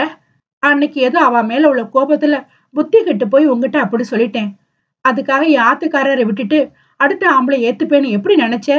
விரிந்த கூந்தல் முகத்தில் மோத ஆங்காரமாய் நின்ற தங்கையை கண்டு உள்ளுக்குள் படபடத்தாலும் அண்ணன் அவன் கடமையை சரிவர செய்ய நினைத்தான். நீயே சொல்லியிருக்கத்தேன்னு கிருஷ்ணாவை மறக்க முடியாமத்தான் அந்த ருத்ரன் கூட வாழ்ந்தேன்னு. இப்ப என்ன திடீர்னு மாத்தி பேசுற? இன்னும் கேட்டா அந்த ருத்ரன் கிருஷ்ணா 2 பேரையும் விட என் நண்பன் ஜெய் 100 மடங்கு நல்லவன். உன்னை எந்த சூழ்நிலையிலையும் கைவிடாம பார்த்துப்பான். அவனும் பிடிவாதமாய் நின்றான். எப்படியாவது தங்கைக்கு மீண்டும் ஒரு நல்வாழ்க்கை அமைத்து தர வேண்டும் என்ற எண்ணத்தில். ஐயோ அண்ணா, எதுக்காக நீ என்னை புரிஞ்சுக்காம என் மனசை குத்தி கிழிக்கிற? இதுக்கு மேலே உங்ககிட்ட நான் எதுவும் பேச விரும்பல. இங்க இருந்து போ. வாயிலை நோக்கி கை நீட்டி அவள் இயலாமையோடு கத்த. அப்படி அவன் என்ன தப்பா கேட்டுட்டான்னு இந்த கத்து கத்துறடி. அந்த வீட்டினை பார்வையிட்டபடியே வந்த பரிமளத்தை கண்ணீரோடு ஏறிட்டாள். நீ ஒன்னும் சின்ன குழந்தை இல்ல குழலி. அந்த படுபாவி ஒரு கொலைகாரன். அவனை மறந்துட்டு வெங்கட் சொல்ற மாதிரி அந்த ஜெய் தம்பிய கல்யாணம் கட்டிக்கோ. நோக்கு அவன்தான் சரியான பொருத்தம் என்ற தாயை முறைப்பாக கண்டாள் குழலி. போதுமா, சும்மா அவளை கொலைகாரன்னு சொல்லாதே. நிச்சயமா என் புருஷன் நியாயமான ஒரு காரணத்துக்காகத்தான் அதையெல்லாம் செஞ்சிருப்பான்னு என் மனசு சொல்றது. அவ தப்பா எந்த காரியத்தையும் செஞ்சிருக்க மாட்டா. உறுதியாக சொன்னவளின் நம்பிக்கை அவன் உயிரோடு இருந்த போதே வந்திருக்க கூடாதா? காலம் கடந்து தன் அவனை நம்புகிறாள். அவனது நம்பிக்கையை உருக்குலைய வைத்துவிட்டு, என்ன குழலி, தேவையில்லாம விதண்டாவாதம் பண்ற? கொல்ல பண்றவனுக்கு வக்காலத்து வாங்குற அளவுக்கு அவன் மேல நோக்கு காதல் அதிகமாயிடுத்தோ? பரிமளத்தின் ஏளனத்தில் ஆம் என்பது போல நிமிர்வாக பார்த்தாள் குழலி. அப்போ நீ அவனை முழு மூச்சா நம்புற, அப்படித்தானே? ஆமா ஆமா, என் புருஷனை நான் முழுசா நம்புறேன். போதுமா? வீடே அதிர அவள் கத்திய நொடி இடியாக இறங்கி இருந்தது அவள் கன்னத்தில் ஒரு அறை. உலகமே சுழல கண்ணை இருட்டிய நிலையில் யார் தன்னை அடித்தது என்ற யோசனையோடு நிமிர்ந்து பார்த்தவளின் முன்பு கோபத்தில் சிவந்து நின்ற வெங்கட்டை கண்டு அதிர்ந்து போனாள் குழலி. அண்ணா, நீயா என்ன அடிச்சது? நான் எழவே இல்லை அவளுக்கு. சிறு வயதிலிருந்தே தன் மீது சிறு துரும்பும் படாமல் பாதுகாப்போடு பேணி காத்த தமையனா தன்னை அடித்தது? நம்ப மறுத்தது மனம். இந்த அடி அன்னைக்கு நீ உன் புருஷனை அத்தனை பேர் முன்னிலையே அவமானப்படுத்தும் போதே கொடுத்து அடக்கி இருந்தா இந்நேரம் உன் வாழ்க்கை நல்லபடியா இருந்திருக்குமோ என்னவோ. உன்னை பேச விட்டு உன் புருஷன் அமைதியா வேடிக்கை பார்த்தான் பாரு, அவனை சொல்லணும். பற்களை கடித்து நரநரத்த அண்ணனை அச்சத்தில் நடுங்கி கண்ணீரோடு பார்த்த குழலி அன்னையை பரிதாபமாக பார்க்க அவரோ முகத்தை வெடுக்கென திருப்பி கொண்டார்.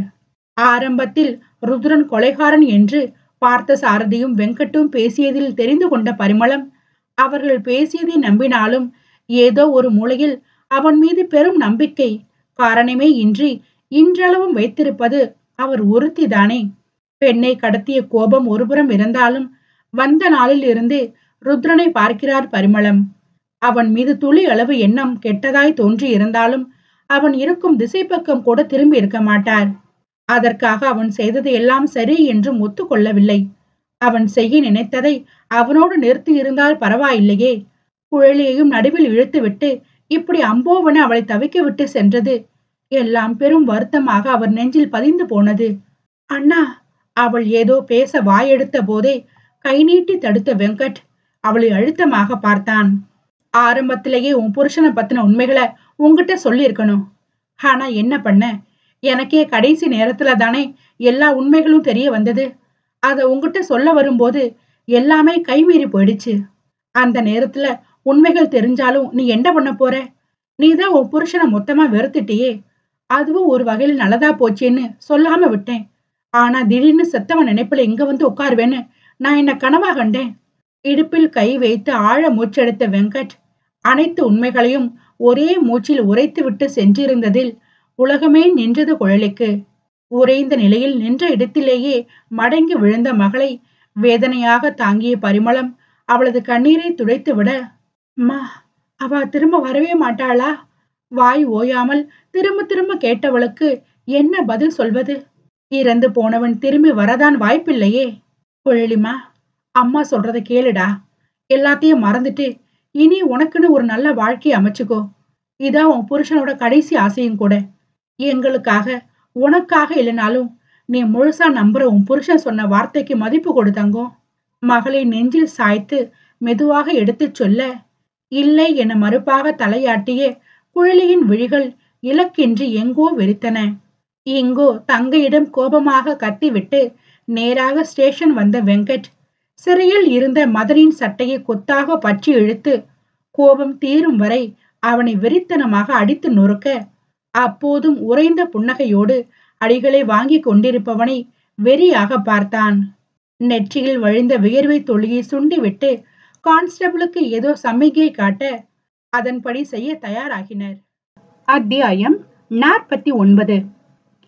நிசப்தமான காவல் அறையில் என்ற ஆணின் உதறல் சத்தம் மட்டும் அதிகரித்து கொண்டிருக்க, ஓரமாக கைகட்டி நின்று அதனை பார்த்த வெங்கட்டிற்கு கடுப்பாக வந்தது. சார், போதும் சார், இதுக்கு மேல விட்டா உடல் வரைச்சு சாகிறதுக்கு கூட வாய்ப்பு இருக்கு என்று மதனுக்கு பரிந்து வந்த மற்றொரு காவலரை பார்வையாலே அடக்கினான் வெங்கட்.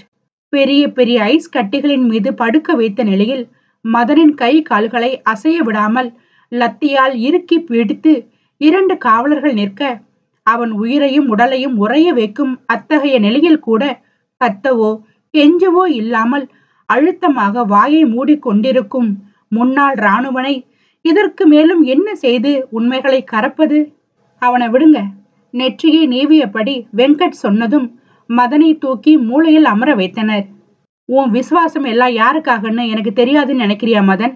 ஒழுங்கா உண்மையை சொல்லு, எங்க அவன் என்று தட் தட் ஷூ சத்தம் அவ்வறையை எதிரொலிக்க, மதன் முன்பு குத்திட்டு அமர்ந்தவனை ஜில்லென்ற மேனி மரத்து போன நிலையிலும் ஒரு சிரிப்பை தந்தவனின் கழுத்தை பிடித்து சுவரில் நெத்தி இருந்தான் வெங்கட். டாமிட், நானும் எவ்வளவுதான் பொறுமையா கேட்கறது? சொல்லுடா, எங்க உன் அண்ணன்? சுவற்றோடு தலை சாய்த்து அழுத்தி பிடிக்க, செத்துட்டாரு என்று மூச்சிறைக்க பதில் தந்தவனை மீண்டும் சுவற்றில் ஒரு எத்து எத்தினான். டேய் டேய், பொய் சொல்லாத. உன் நொன்ன சாகல, உயிரோட தான் இருக்கான்னு எனக்கு நல்லா தெரியும். மரியாதையா உண்மையை சொல்லு. கோபத்தின் உச்சத்தில் கண்களை உருட்டி பற்களை கழித்தவனை முறைத்தான் மதன். என் அண்ணையா, அன்னைக்கு உன் தங்கச்சி பேசின பேச்சுக்கே பாதி செத்து போச்சு. மீதி உடம்புதான் பாம் வெடிச்சு சதுரி போச்சு. நீயும் தானே அதை நேரடியா பார்த்த. பிறகு ஏண்டா திரும்ப திரும்ப கேட்டு உயிரை எடுக்கிற? கோபத்தில் மதன் முகம் சிவந்து போனது. என்ன முட்டாள் நினைச்சியா மதன்? ராணுவ படைக்கு உயிரை காக்குற தற்காப்பு பயிற்சி கத்து கொடுக்கிற உன் அண்ணையாவுக்கு பாமும் வச்சு அதுல இருந்து தப்பிக்கவும் தெரியாதா என்ன? நக்கலாக கேட்டவன் ருத்ரனின் ரத்தம் படிந்து காய்ந்து போன ஆடை, கை கடிகாரம், போன் என சில பொருட்களை மதன் முன்பு வைத்த வெங்கட், இறந்து போன அத்தனை பேர் பாடியோட போஸ்ட்மார்ட்டம் ரிப்போர்ட்டும் என் கைக்கு வந்தாச்சு. ஓ அண்ணையாவது தவிர. இத்தனைக்கும் அவன் பாடி பார்ட்ஸ் கூட கிடைக்கல. இதை தவிர என பார்வையால் அப்பொருள்களை காட்டியவனின் நக்கல் துணியில் அசராது பார்த்த மதனின் அசைவை ஒவ்வொன்றையும் கூர்மையாக அளவிட்டான் வெங்கட். நீ என்ன கேட்டாலும் சரி, என் அண்ணையா செத்துட்டார், அவ்வளவுதான் నాకు தெரியும். இதுக்கு மேல கேள்வி கேட்காத. నేను தேச துரோகின்னு தெரிஞ்சு என்னை என்கவுண்டர் பண்ணதானே அரெஸ்ட் பண்ணதுல இருந்து எஃப்ஐஆர் போடாம வச்சிருக்க. நானே உன் என்கவுண்டருக்கு ஒத்துப்படுறேன். கமான் ஷூட் மீ என்று சட்டையற்ற திண்ணிய மார்பினை தில்லாக நிமிர்த்தி நேருக்கு நேராக நின்றவனை சலனமற்ற பார்வை பார்த்தவன் சட்டென அவன் நெஞ்சில் துப்பாக்கியை வைத்து அழுத்த பட் என்ற சத்தம். அனைவரும் மதன் சோலி முடிந்தது என நினைக்கும் போதே அவன் நெஞ்சின் பக்கவாட்டு சுவற்றில் புல்லட் பாய்ந்து தரையில் விழுந்தது. கோணல் சிரிப்பு சிரித்தான் வெங்கட். உன்னை கொல்றதா இருந்தா இத்தனை மாசமா ஏண்டா உயிரோட விட்டு வச்சிருக்க போறேன்? எனக்கு தேவை உன் அண்ணன். அவன் இப்போ எங்க? கூர்மையான துளைக்கும் கேள்வியில் பெருமூச்சு விட்ட மதனுக்கு கோபம் எல்லை கடந்தது. ஏன் என் அண்ணையா உயிரோட இருந்தா திரும்ப உன் தங்கச்சியை கொண்டு வந்து நிறுத்தி 2 பேருமா சேர்ந்து அதை அவமானப்படுத்தி சாகடிக்க போறீங்களா? என் உயிரே போனாலும் சரி, உன்னையும் உன் தங்கச்சியையும் என் அண்ணையா கிட்ட நெருங்கவே விட மாட்டேன். சீற்றமாக பற்களை கடித்தவன் அழுத்தமாக இங்கு கண்மூடி திறக்க ஜம்மு காஷ்மீரில் உள்ள மருத்துவமனையில் நீண்ட நாள் உறக்கத்தில் கண் திறவாமல் ஆழ்ந்து கிடந்தான் ருத்ரங்கன். 8 ஆண்டுகளுக்கு முன்பு பஞ்சாப் இந்தியன் ஆர்மி குவார்டர்ஸ். 100க்கும் மேற்பட்ட ராணுவ படை வீரர்கள் அனைவரும் குழுமி இருந்த இடத்தில் ராணுவர்களுக்கான பூட் கேம்ப் நடைபெற்று கொண்டிருந்தது. ராணுவ வீரர்களுக்கு இந்திய ராணுவ தற்காப்பு கலைகளை சிறப்பாக பயிற்றுவித்துக் கொண்டிருக்க கூர்மையான முனைகள் மற்றும் மேம்படுத்தப்பட்ட ஆயுதங்களுக்கு எதிராக பயனுள்ளதாக இருக்கும் வகையிலும் உடல் ரீதியாக மட்டுமல்லாமல் மனதளவிலும் உதவும் வகையிலும் பயிற்சி அளிக்கப்பட அப்போதுதான் அனைவருக்கும் சிறிது இளைப்பாற இடைவேளை விட்டிருந்தனர். மன்மதனும் அந்த முகாமில் தான் இருந்தான். இடைவேளையின் போது தனது நண்பர்களோடு சிரித்து பேசியபடி குளிருக்கு இதமான சூடான கடுங்காப்பியை அறிந்து கொண்டிருந்தான். ஹிந்தி, தெலுங்கு, மராட்டி என பல மாநில கலப்பு மொழியில் அவரவருக்கு புரிந்தது போல பேசிக்கொள்ளும் பாஷைகளை இங்கு நாம் தமிழில் தொடர்வோம். இந்த முறை லீவ் ரொம்ப சீக்கிரம் முடிஞ்சிட்ட மாதிரி இருக்குடா. ஊருக்கு போயிட்டு என் ஆளோட சரியாவே டைம் ஸ்பெண்ட் பண்ண முடியல. பாவம், அடுத்து எப்போ வருவேன்னு கேட்டு ரொம்பவே அழுதுட்டா. சோகமாக சொன்னான் மதனின் நண்பன் ஆஷிக். பின்ன என்னடா பண்றது, நாடுதான் முக்கியம்னு குடும்பத்தை விட்டு வந்தாச்சு. அவங்களுக்கான ஃபீலிங்ஸை ஓரம் கட்டி வச்சுட்டு நாட்டுக்கான கடமையை நாம செஞ்சுதானே ஆகணும் என்றான் மகேந்திர சிங். அதுவும் சரிதான்டா. ஆனா இந்த 30 நாள் லீவுக்கு ஊருக்கு போனா அம்மா, பாட்டி, பொண்டாட்டி அவங்க கையால வகை வகையான சாப்பாடு, குழந்தைகளோட ஜாலியா நேரத்தை செலவிட்ட பிறகு இப்படி ஒரு அன்பான குடும்பத்தை விடவா நாடு பெருசுன்னு மனசு மாறி சதி பண்ணுதே மச்சான். தன் குடும்பத்தை எண்ணி இட நெஞ்சை நீவி கொண்டான் சபரீஷ் கண்ணா. உனக்கு என்ன மச்சான், காலாகாலத்துல கல்யாணம் ஆகி குழந்தை குட்டின்னு ஏதோ வாழ்க்கையில கொஞ்ச நெஞ்ச சந்தோஷத்தை பார்த்துட்டேன். இவனுக்கு லவ் பண்ண ஆளாவது இருக்கு. அந்த சிங்குக்கு அடுத்த முறை போனா கல்யாணம் பண்ண பொண்ணு ரெடி. ஆனா எங்களை பாரு, இன்னும் மொட்டை பசங்களாவே சுத்திட்டு இருக்கோம். பெருமூச்சு விட்ட முகமதை நண்பர்கள் அனைவரும் முறைத்து வைத்தனர். நம்மளுக்காவது ஏதோ பேருக்கு சொல்லிக்க அம்மா, அப்பா, தங்கச்சி, தம்பின்னு ஒரு குடும்பம் இருக்கு. ஆனா நம்ம மதனுக்கு அவன் பாட்டியை தவிர வேற யாருமே இல்லடா. பாவம் அவன். அவனுக்காக நம்ம தாண்டா ஒரு நல்ல பொண்ணா பார்த்து கல்யாணம் பண்ணி வச்சு இவனையும் குடும்பஸ்தான் ஆக்கணும். நண்பனை எண்ணி வருத்தமாக சொன்னான் கரண் சௌத்ரி. அதுவரை நண்பர்கள் பேசுவதை புன்னகையோடே வேடிக்கை பார்த்து கொண்டிருந்த மதனுக்கு பொறை ஏறிவிட்டது. டேய், ஏண்டா நீ வேற என்ன நடுவுல இழுத்து விடுற? நானே சிங்கிளா ஜாலியா தானே சுத்தி வரேன். ஏண்டா உங்களுக்கு இந்த கொலவெறி என்று தலையை தட்டி கொண்ட மதனுக்கு குடும்பம் குட்டி என்று எந்த ஆசையும் இல்லை. நாட்டை காப்பது ஒன்றுதான் அவனது ஒட்டுமொத்த ஆசையும். அடப்போடா, சும்மா நாடு நாடுன்னு உயிரை விடுற. நாட்டுக்காக போராட வேண்டியது நம்ம கடமைதான். அதுக்காக நம்ம சின்ன சின்ன சந்தோஷத்தை எல்லாம் தியாகம் பண்ணணும்னு அவசியம் என்ன வந்துச்சு? மற்றொரு நண்பன் ஆதங்கத்தில் பொங்கிட அவனை பார்த்து மெலிதாக சிரித்தான் மதன். டேய், நீங்க எல்லாரும் உங்க குடும்பத்தை பிரிஞ்சு வந்து இங்க என்ன சந்தோஷமாவா இருக்கீங்க? எப்பவும் அவங்க ஞாபகம் ஒரு மூலையில குறைஞ்சுக்கிட்டே தானே இருக்கு. நாளைக்கே நமக்கு ஒண்ணு ஆனா நம்ம குடும்பம் எப்படி தாங்கும்னு ஒவ்வொரு இரவும் தூங்காம கஷ்டப்படுற உங்களை எல்லாம் நானும் பார்த்துட்டு தானே இருக்கேன். ஒரு காலத்துல நமக்கு ஒரு குடும்பம் இல்லையேன்னு கவலைப்பட்டது உண்டு. ஆனா இப்போ அது மாதிரி எந்த எண்ணமும் எனக்கு இல்லடா. நிலையில்லாத வாழ்க்கை, இதுல இன்னொரு பொண்ணோட வாழ்க்கையை கேள்விக்குறி ஆக்குறதுல எனக்கு கொஞ்சமும் விருப்பம் இல்லை. என் போக்கஸ் எல்லாம் இந்த ஆர்மி மட்டும்தான். பெருமையாக மார் தட்டியவனை நண்பர்கள் புன்னகையோடு பார்த்தனர் என்றால், அதுவரை நண்பர்கள் அனைவரும் ஒன்றாக கொட்டமடித்து பேசிக் கொண்டதை எல்லாம் அப்பக்கமாக வந்த ருத்ரங்கனும் கேட்டு கொண்டேதான் வந்தான். அவனை பார்த்த மாத்திரம் மாஸ்டர் என ஒட்டு மொத்தமாக எழுந்து நின்று மரியாதை அளிக்க, மருந்துக்கு கூட முகத்தில் சிறு சிரிப்பின்றி அனைவரையும் அமரும்படி கை அசைத்துவிட்டு நகர்ந்து சென்றவனை பெருமூச்சு விட்டு பார்த்தனர். ருத்ரங்கன் இராணுவர்களுக்கு தற்காப்பு பயிற்சி அளிக்கும் பெரும் பணியில் நியமிக்கப்பட்டவன். பிறந்ததிலிருந்தே யாருமற்ற அனாதையாக வளர்ந்தவனுக்கு படிக்கும் வாய்ப்பில்லை. கிடைக்கும் வேலை செய்து கிடைத்த உணவை உண்டு வயிற்றை நிரப்பிக் கொண்டு ரோட்டில் அலைந்தவன். எதேச்சியாக தற்காப்பு பயிற்சிகள் கற்பிக்கும் பகத்வாஜ் சிங்கின் வீட்டில் கார் துடைக்கும் வேலையில் சேர்ந்தான். தினமும் அவர் கற்றுக் கொடுக்கும் கலைகளை எல்லாம் அவனையும் அறியாது வெளியே நின்றே உள்வாங்க தொடங்கியவன் யாருமற்ற நேரத்தில் அக்கலைகளை செய்து பார்த்தது சரியாக பகத்வாஜ் கண்ணில் பட்டது. அவரது மாணவர்கள் கூட அத்தனை உறுதியோடும் ஆர்வமாகவும் கலைகளை கற்றுக்கொள்ள முனையவில்லை. ஆனால் தூரத்தில் நின்று வேடிக்கை பார்த்த பிள்ளை அத்தனை ஆர்வமாக கற்றுக்கொண்டதோடு அதனை சரியாகவும் செய்து பார்ப்பது எண்ணி அகம் மகிழ்ந்தவர் அதிலிருந்து ருத்ரனுக்கும் தன் கலைகளை பயிற்றுவிக்க தொடங்கினார். மற்ற பிள்ளைகள் கொண்ட ஆர்வத்தை விட அதிக அளவு ஆர்வம் அவன் தற்காப்பு கலை மீது காட்டுவதை நாளுக்கு நாள் உணர்ந்தவர் தீவிரமாக பயிற்சி கொடுத்து அவனை இராணுவத்தில் சேர்க்க ஆசை கொண்டவரும் அவர்தான்.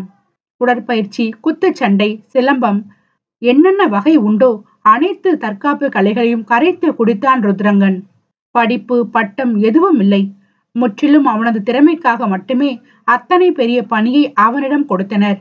இராணுவ வீரர்களுக்கு உடற்கல்வியை கற்பிக்கும் ஆசானவன். பணியில் சேர்ந்தது முதல் தன் கடமைகளை சிறப்பாக செய்து வந்தான். மிகவும் சிறப்பாக செய்ய நினைத்தான். ஆனால் விதி சிறப்பாக அனைவரது வாழ்க்கையிலும் விளையாடி விட்டதே. சற்று நேரத்தில் எல்லாம் ஒருவர் விடாது பயிற்சி கூடத்தில் கூடி வரிசையாக நின்றிருக்க அனைவரின் தலையும் ஒரே நேர்கோட்டில் இருக்கிறதா என கூறிய விழிகளால் கவனித்துக் கொண்டே வந்த ருத்ரன் ஒருவனின் தலை மட்டும் அங்கும் இங்கும் அசைவதை சரியாக கூர்ந்து அபிஷேக் என்று கூட்டமே அதிர கத்தியதில் நடுங்கியபடி வரிசையில் இருந்து வெளிவந்தவனை ஏன், எதற்கு என்று எந்த கேள்வியும் எழுப்பாமல் 50 முறை கிரவுண்டை சுற்றியும் ஓட விட்டான் ருத்ரங்கன். என்னடா இந்த மாஸ்டர் இவ்வளோ டெரரா இருக்காரு? புதிதாக வந்த ஒருவன் மற்றொருவன் காதில் கிசுகிசுப்பது கூட அவனது கூறிய செவியை அடைந்து விட்டது போலும். கெட் அவுட் என்ற அவனது சொல்லுக்கு மறுப்புண்டோ? அவனும் 50 முறை ஓட்டத்தில் ஐக்கியமாகி விட்டான். அத்தியாயம் 50. இராணுவ வீரர்கள் எதிர் அணிகளாக நேர் எதிர் நின்றிருக்க, ரெடி ரெடி, நேரா நின்று எதிரில் இருக்கிறவன் அசைவ சரியா கூர்ந்து அட்டாக் பண்ணுங்க. ஆயுதங்கள் உங்க கையில இல்லைனாலும் துரிதமா செயல்பட்டு எதிரியை வீழ்த்தும் அளவுக்கு உங்க மனசும் மூளையும் சுறுசுறுப்பா இருக்கணும். குடும்பம், குழந்தை, குட்டி எதை பத்தியும் நினைக்காம எமோஷன்ஸை தூக்கி எறிஞ்சிட்டு மக்களை காப்பாத்தணும்னு அந்த ஒரு இலக்கு மட்டும்தான் உங்க ஒரே குறிக்கோளா இருக்கணும். ருத்ரனின் ஒவ்வொரு அழுத்தமான சொல்லும் இராணுவ வீரர்களின் மனதில் அதீத தைரியத்தையும் தெம்பையும் ஊட்டும் வகையில் தனது பயிற்சியினை சிறப்பாக அளித்து வந்தான். ஒவ்வொரு நாளும் புதுவித அனுபவங்கள். உலக மக்களுக்கு தெரிந்தும் தெரியாமலும் நாட்டிற்காக பல வீர மரணங்கள். இராணுவ வீரர்களின் சிரிப்புக்கு பின்னால் உள்ள வழிகள் ஏராளம். ஆனாலும் அவர்களின் வழியினை தியாகம் செய்து தங்களின் அர்ப்பணிப்புகளை முழு மூச்சாக செய்து வரும் ஒவ்வொரு வீரனும் மிகச் சிறந்த மனிதர்களே. 50 முறை மைதானத்தை சுற்றி வந்து மூச்சிறைக்க குனிந்து நின்ற இருவரது முன்பும் இடுப்பில் கை வைத்து உயர்ந்து நின்றவனை கண்டதும் சட்டென நிமிர்ந்து அட்டென்ஷன் போஸில் நேராக நின்றனர் அவ்விருவரும். சாரி மாஸ்டர், இனிமே கவனம் சிதறாம பயிற்சியின் போது சரியா கான்சென்ட்ரேட் பண்றோம் என்று ருத்ரன் கேட்க வரும் கேள்வி என்னவென உணர்ந்து இருவரும் உருக்கமான பதில் கணீரென உரைத்தவர்களுக்கு 50 முறை சுற்றி வந்ததில் ருத்ரனை பற்றி நன்றாக தெரிந்துவிட்டது. அவன் மீது மதிப்பும் வந்தது. அவர்கள் சொல்லில் உண்மை உள்ளதை கண்டுகொண்டவனாக, சின்ன சின்ன நுணுக்கமான பயிற்சிகளை தவறுவிட்டாலும் முக்கிய நேரத்துல உங்க உயிரையே காவு வாங்கிடும். ஒரு வீரனுக்கு அழகு அவனோட ஆத்மார்த்தமான பங்களிப்பு தான். கவனம் ரொம்ப ரொம்ப முக்கியம். அறிவுரை கூட கடினமுகம் மாறாது சொன்னவன் அவர்கள் தோள் தட்டிவிட்டு நகர்ந்து சென்று விட்டான். வீரர்களின் உயிரை காக்க என்னென்ன யுக்திகள் பயன்படுமோ அவை அனைத்தையும் மிகவும் முனைப்பாக கற்றுத்தந்த ருத்ரன், அவன் கலைகள் மீதும் மிகுந்த மரியாதை அனைவருக்கும். ருத்ரன் என்றால் நம்பிக்கை. வீரர்கள் நாட்டுக்காக உயிரை விடுவார்கள், இவன் வீரர்களுக்காக உயிரை விடுவான். அனைத்தும் நல்ல விதமாகத்தான் சென்று கொண்டிருந்தது, அந்த ஒரு நாள் வரும் வரை. மாஸ்டர், இன்னைக்கு எங்க பாதி பேருக்கு மெடிக்கல் லீவ். நாங்க எல்லாம் ஒன்னா ஹோட்டல்ல சாப்பிட பிளான் பண்ணிருக்கோம். நீங்களும் கூட வாங்க மாஸ்டர் என்றபடி திரண்ட புஜங்கள் புடைக்க பைசப் செய்து கொண்டிருந்தவனை சுற்றி வளைத்து விட்டது வானரங்கள். இன்று விடுமுறை வேறு. ஆர்மி உடையில் இருந்து ஜீன்ஸ், டிஷர்ட், சட்டை என கலர் கலர் உடைக்கு மாறி ஒவ்வொருவரையும் பார்க்கவே அத்தனை அழகாக தயாராகி இருந்தனர். நீங்க எல்லாரும் போயிட்டு ஜாலியா சாப்பிட்டு வாங்கடா, நேன் எதுக்கு நந்தி மாதிரி உங்களுக்கு இடையில என்றவனை விடுவார்களா அவனது சீடர்கள்?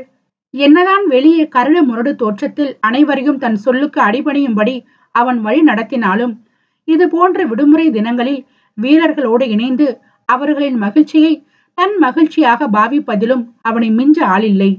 குண்டு கட்டாக தூக்கி சென்றனர் பஞ்சாபில் உள்ள பெரிய ஹோட்டலுக்கு.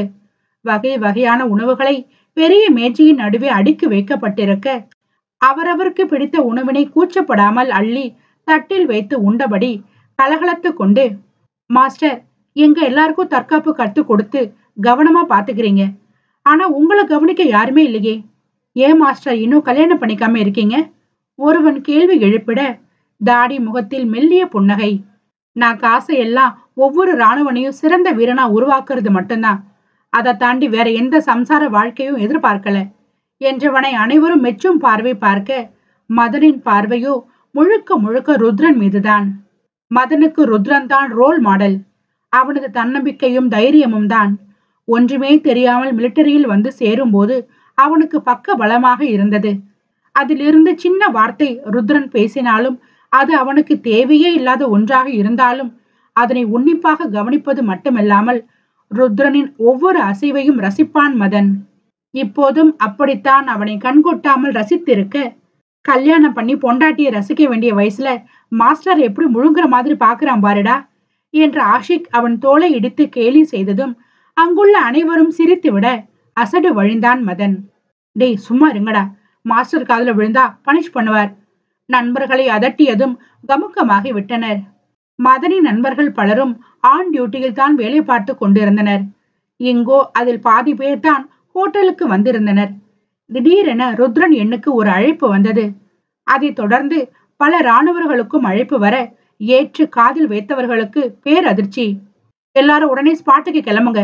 ருத்ரனின் கட்டளைக்கு ஏற்ப அனைவரும் விரைவாக விடத்திற்கு வந்து சேர்ந்தவர்கள் அங்கு பார்த்த காட்சியில் திகைத்து கண்கள் கலங்கி போயினர். மாஸ்டர், குரல் நடுங்கி வீரர்களை தானும் கலங்கிய நிலையில்தான் திரும்பி பார்த்தான். இதன் மேற்பட்டு வரும் காட்சிகள் முற்றிலும் கற்பனையே. நிறைய இராணுவ படைகளின் பங்களிப்புகளை பற்றி ஆராய்ந்து படித்து எனது கற்பனையை தழுவி எழுதியது. அரசியல் செயல்படுத்தும் பயங்கரவாதம். யாருக்காகவோ அப்பாவிகள் பலரும் பாதிக்கப்படுவர் என்பது அறிந்தே முறையான அல்லது முறையற்ற அமைப்பாக இணைந்தோ தனித்தோ மேற்கொள்ளும் கொடுஞ்செயல் இவை. பயங்கரவாத தாக்கம் வெளிப்படையாகவும் மறைமுகமாகவும் நடக்கும். ஆயுதங்களை கொண்டு மேற்கொள்ளும் நடவடிக்கைகளில் பாதிப்புகள் வெளிப்படையானது. அதோடு அவை அப்பாவிகளின் உயிருக்கோ அவர்களின் உடைமைக்கோ உயிருடைமைக்கோ பாதிப்பை ஏற்படுத்தும் நோக்கோடு செயல்படுத்தப்படுகிறது. பயங்கரவாத தாக்கம் வெளிப்படையாகவோ அல்லது மறைமுகமாகவோ நடத்தப்படும். வெளிப்படையாக தெரியும் வகையில் அமைந்த நடவடிக்கைகளை வன் பயங்கரவாதம் என்று கூறலாம். இவை பெரும்பாலும் ஆயுத குழுக்களால் மேற்கொள்ளப்படுகிறது. அதே வேளையில் பயங்கரவாத தாக்கம் வெளியே தெரியாதபடி மேற்கொள்ளும் நடவடிக்கைகளை மென் பயங்கரவாதம் என்று கூறலாம். இவை அதிக அளவில் பதவி மற்றும் அதிகாரத்தில் உள்ளவர்களாலேயே மேற்கொள்ளப்படுகிறது. இங்கும் பல இராணுவர்கள் பயங்கரவாதத்தை தடுக்க தீவிரமாக ஈடுபட்டு கொண்டிருந்தனர். அதில் தீவிரவாதிகளுக்கும் இராணுவர்களுக்கும் நடந்த போரில் பல இராணுவர்களை கடத்தி சென்று உடல் ரீதியாகவும் மன ரீதியாகவும் துன்புறுத்தி கொன்று குவித்த பரபரப்பு தகவல்தான் ருத்ரனை தொடர்ந்து அனைவருக்கும் வந்தடைந்தது. மிகவும் குளிரான மலையடி வாரத்தில் 3 இராணுவர்களின் உடல் அழுகிய நிலையில் துர்நாற்றம் வீச, முகம் முழுக்க இரத்த காயங்களுடன் உடலெங்கும் துப்பாக்கி குண்டுகள் பாய்ந்து இறந்து கிடந்தனர். போதாக்குறைக்கு மற்றொரு அதிர்ச்சிகரமான விஷயம் என்னவென்றால், இறந்தவர்களோடு சேர்த்து கடத்திய மேலும் 5 இராணுவர்களை தீவிரவாதத்துக்கு துணை போனதாக சொல்லி தூக்கில் இட்டு கொன்ற செய்தி இராணுவ படையையே கதிகலங்க வைத்த செய்தியாக அமைந்ததுதான். இராணுவம் இந்திய ஆயுத படைகளின் மிகப்பெரிய அங்கம். சட்டத்துக்கு புறம்பான வன்முறையை ஏற்படுத்தியது வேறு யாரும் இல்லை, ருத்ரன் குண்டு வீசி கூண்டாக கொன்ற அப்போது பதவியில் இருந்த முன்னாள் பிரதமர் ஜெயசீலன் ஆகாந்த் தான்.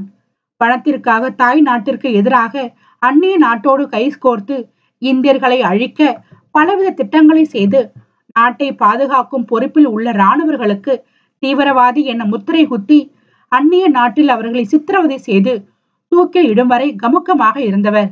பிறகு நல்லவன் போல நாடகம் ஆடினால் எத்தனை காலங்களுக்கு அந்த நாடகம் நீளும்? தீவிரவாதத்திற்கு துணையாக நின்று இராணுவத்தில் உளவாளியாக பணிபுரிந்த தீவிரவாதிகளை உடன் இருந்த இராணுவர்கள் கண்டறிந்த தகவல் தெரிந்ததும் இராணுவர் 3வரையும் 5 தீவிரவாதிகளும் சேர்ந்து கடத்தி கொன்ற அதிர்ச்சி சம்பவம் நாட்டையே உலுக்கிவிட்டது. அப்போதைய பரபரப்பு செய்தி இதுதான்.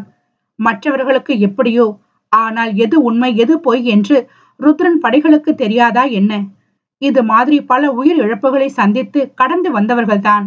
ஆனாலும் தீவிரவாதி என முத்திரை குத்தி அவர்களின் உயிரை அநியாயமாக எடுப்பது எத்தனை பெரிய துரோகம்! அதுவும் சொந்த நாட்டில் உயர்ந்த பதவியில் குள்ளநரியாக செயல்படும் ஒருவனால். இறந்து போன 3 இராணுவர்களுக்கு இராணுவ மரியாதையோடு உடல் அடக்கம் செய்யப்பட்ட நிலையில் மற்ற 5 இராணுவர்களின் குடும்பத்தினர் எனது கணவர், மகன், அண்ணன், தம்பி ஒருபோதும் நாட்டிற்கு துரோகம் செய்திருக்க மாட்டான் என நெஞ்சில் அடித்து கொண்டு கதறிய காட்சிகள் அனைவரின் இதயத்தையும் வலிக்க செய்தது. இறந்து போன 8 பேரில் மதனி நண்பர்களும் அதில் அடக்கம். நண்பர்கள் என்பதையும் தாண்டி 8 நபர்களும் நாட்டிற்காக போராடிய நியாயமான இராணுவ வீரர்கள். அப்படி இருக்க தானும் ஒரு இராணுவனாக பொங்கி எழுந்தான் மதன். தீவிரவாதத்திற்கு துணையாக இருந்த பிரதமர் ஜெயசீலனின் துரோகத்தை மொத்த நாட்டிற்கும் தெரியப்படுத்தி அவனை வெறிதீர கொள்ள வேண்டும் என துணிந்து சென்றனர். மதனோடு சேர்ந்து மேலும் 6 இராணுவர்கள். ஆனால் அவர்களோடே இருந்த ஒரு சில உளவாளிகளின் மூலம் இவர்கள் திட்டம் அறிந்த ஜெயசீலன் அவர்களுக்கும் தீவிரவாத முத்திரை குத்தி கொல்ல திட்டம் தீட்டிவிட்டார். ஆனால் அவரின் திட்டத்தை முறியடிக்கத்தான் ருத்ரன் நடுவில் வந்து விட்டானே.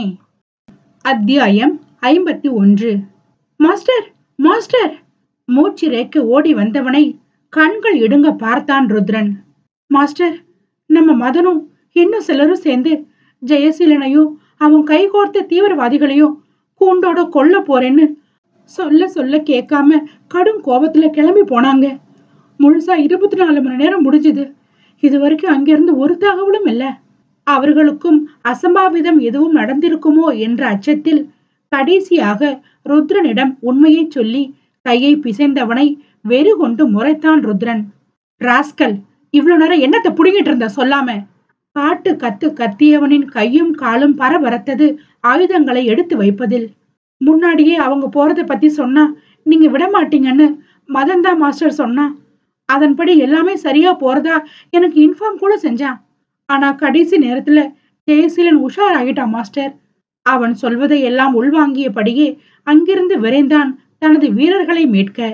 பனி அடர்ந்த கரடு முரடு பாதையில் கடினப்பட்டு முன்னேறி செல்லும் வழியில் எல்லாம் பேராபத்துகள் தான். இடைவிடாது தீவிரவாத தாக்கம். ருத்ரன் வந்து சேரும் முன்பு குத்துயிரும் கொலை உயிருமாக கிடந்தனர் இராணுவர்கள். நேரடியாக ஜெயசீலன் இதில் ஈடுபட்டிருந்தால் அப்போதே அவன் கதையை முடித்திருப்பானோ? ஆனால் தீவிரவாதிகளை தூண்டிவிட்டு நல்லவன் போர்வையில் பதவியின் பின்னால் ஆள் பலத்துடன் ஒளிந்து கொண்டிருக்கும் கோழையை நெருங்குவது மிக பெரிய சவாலாக அமைந்தது. அந்நிலையில் டேய் மதன், ஆஷிக், மகி என ஆங்காங்கே ஒவ்வொரு மூலையில் பலமான இரத்த காயங்களோடு மயக்க நிலைக்கு கிடந்த வீரர்களின் முகத்தை தட்டி எழுப்பிய ருத்ரனின் முதுகை துளைத்து சென்றது பெரிய தோட்டா. ஆ என்றவனின் ஒற்றை உருமல் சத்தம் அவனது சிப்பாய்களின் செவியை அந்நிலையிலும் எட்டியது போலும்.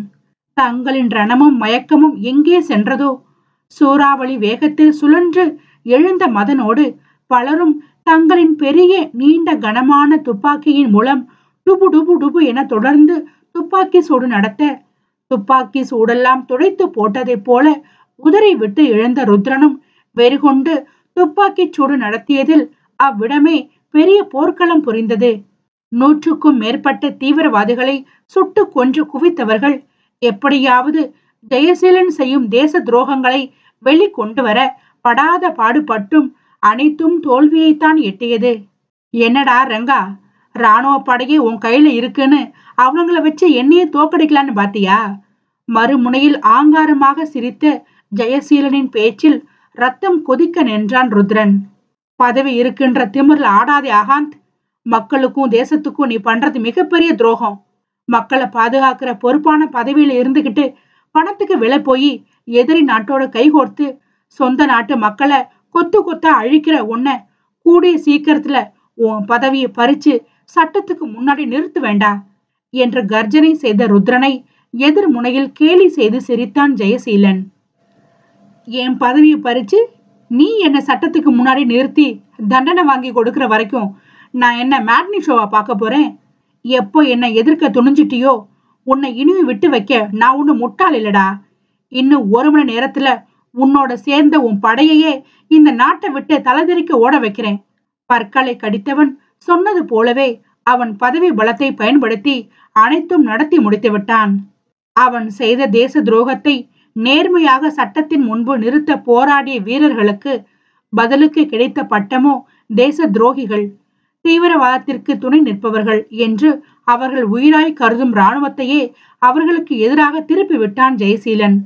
கைக்கு எட்டாத தூரத்தில் இருப்பவனை நெருங்கவும் முடியாது தேச துரோகி பட்டமும் பெற்று விரும்பி ஏற்ற இராணுவமே எதிராக திருப்பி அடிக்க 3 ஆண்டுகள் சிறை தண்டனையில் இருந்து தப்பித்து வேறு வழியே இன்றி பல மாதங்கள் வரை தலைமறைவாக வாழ்ந்த வாழ்க்கை நன்றாக உணர்த்திவிட்டது இனி நேர்மைக்கு மரியாதை இல்லை என்று. மீண்டும் சொந்த ஊருக்குள் வந்த ருத்ரன் ரங்கன் என்றால் அனைவரும் அஞ்சி நடுங்கும் அளவிற்கு யாரும் நெருங்க முடியாதபடி தன்னை சுற்றிலும் ஒரு வட்டத்தை அமைத்தான். தன்னோடு தன்னை நம்பி வந்த வீரர்களுக்கு மேலும் கலைகள் கற்பித்து தன்னையும் மெருகேற்றி கொண்டான். நாட்டு மக்களுக்காக இராணுவ உடை அணிந்து யாருக்கும் அஞ்சாமல் அரசாங்க உதவியோடு துப்பாக்கி சூடு நடத்தி போராடிய அதே போராட்டம்தான் இராணுவ உடை இல்லாமல் அரசாங்கத்திற்கு புறம்பாக இதுநாள் வரை செய்து கொண்டிருப்பது. இதுநாள் வரை ருத்ரனும் அவன் கூட்டாளிகளும் தேடி தேடி கொன்ற அனைவரும் தீயவர்களே. அரசியல் அமைப்பை சீர்குலைப்பதும் நிறுவப்பட்ட அதிகாரத்திற்கு எதிரான அதிருப்தியை ஏற்படுத்துவதும் கிளர்ச்சியை தூண்டுவதும் என சட்டங்களுக்கு எதிரான நேரடி மற்றும் வெளிப்படையான வன்முறையை இலக்காக கொள்ளாவிட்டாலும் தேச துரோகம் அனைத்து குழப்பங்களையும் உள்ளடக்கி இருப்பதுதான். ஒரு தேச துரோகவாதி என்பவன் தேச துரோக ஆர்வத்தில் ஈடுபடுவதும் ஊக்குவிப்பதும் என மக்களோடு மக்களாக கலந்து பல அக்கிரமங்களை செய்துவிட்டு தண்டனையில் இருந்து தப்பிக்கும் மனசாட்சியற்ற மிருகங்களே. கொலைகாரன், கொடூரக்காரன் எனும் அரக்க போர்வையில் தன்னை கொடும்பாவியாக மக்களுக்கு பயங்காட்டி பயங்கரவாதிகளை அடையாளம் கண்டறிந்து கொன்று குவிக்கிறான் ருத்ரங்கன். இதில் பல நல்ல நேர்மையான அதிகாரிகள், தொழில் அதிபர்கள், அரசியல்வாதிகள் கூட அவனுக்கு பக்க பலமாக இருந்ததுதான் மேலும் சிறப்பான ஒன்று. ஜெயசீலன் அப்போது மேலும் 2 வருடங்கள் பதவியில் இருந்தமையால் அவனை நெருங்க முடியாது போனது என பார்த்தால், அடுத்து வந்த தேர்தலில் தோல்வியை தழுவிய பின்னும் அவனை நெருங்க முடியாது போனதில் வெறி கொண்டான் ருத்ரன்.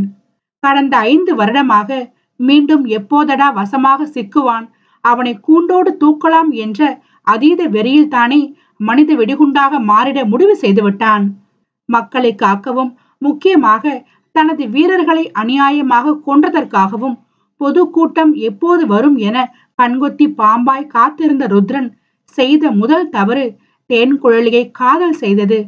இரண்டாவது மாபெரும் தவறு, தான் மனித வெடிகுண்டாக மாறப்போவது நன்கு அறிந்தும் அவளை வேறொருவனுக்கு விட்டுத்தர மனமின்றி அவளது திருமணத்தை நிறுத்தி இவன் திருமணம் முடித்து கொண்டது.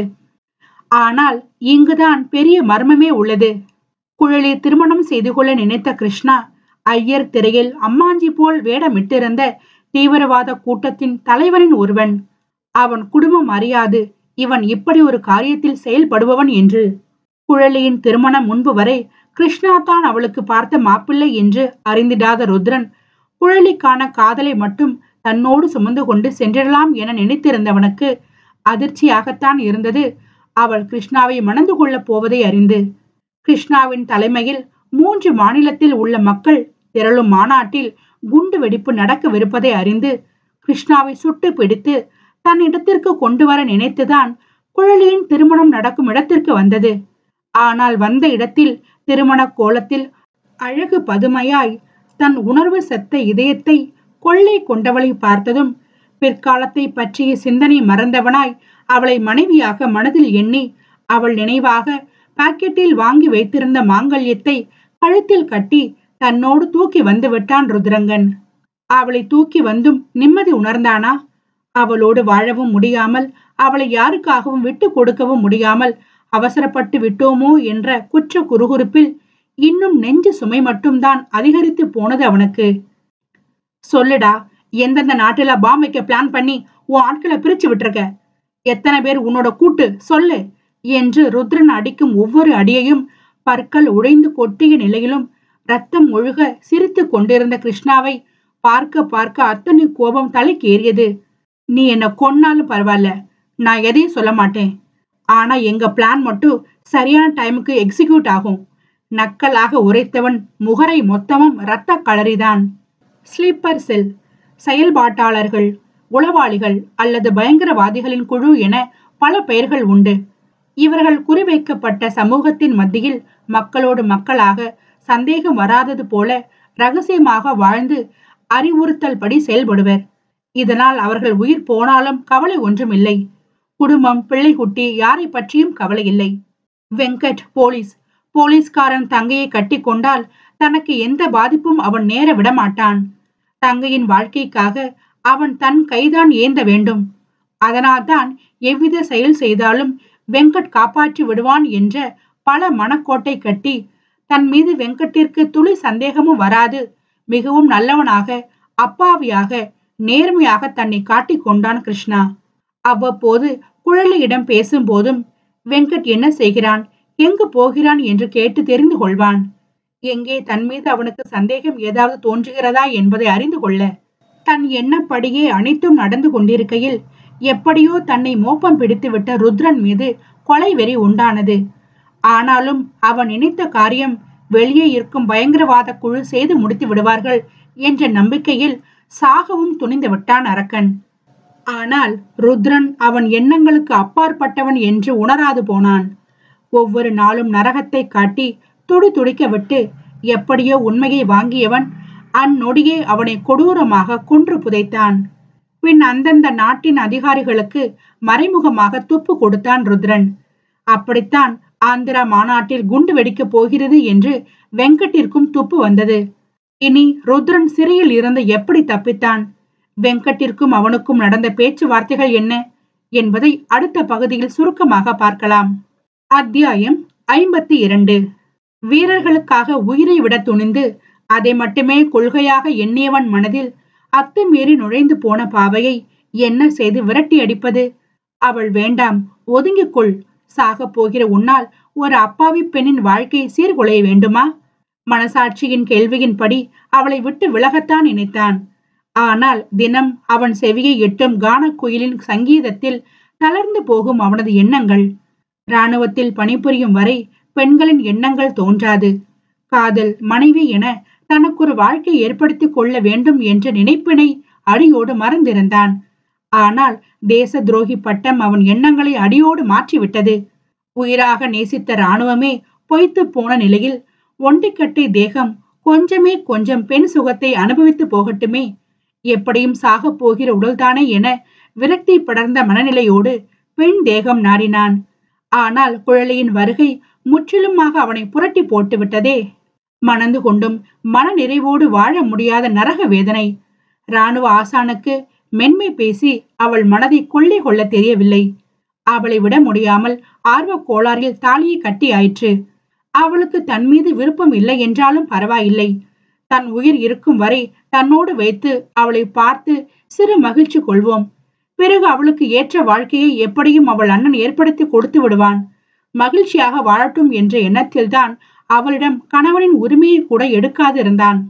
ஆனால் அவன் மனைவி அவன் எண்ணங்களை தவிடு பொடியாக்கி அவன் காதலை கொன்று விட்டாள். பஞ்சாப் போலீஸ் மொத்தமா உன்னை வலைவீசி தேடுது. ஆனா நீ ஆந்திராவே கைக்குள்ள போட்டு ஊரை ஏமாத்தி மக்களோட பயத்தை உனக்கு சாதகமா பயன்படுத்தி பெரிய டானா வளம் வந்துட்டு இருக்க.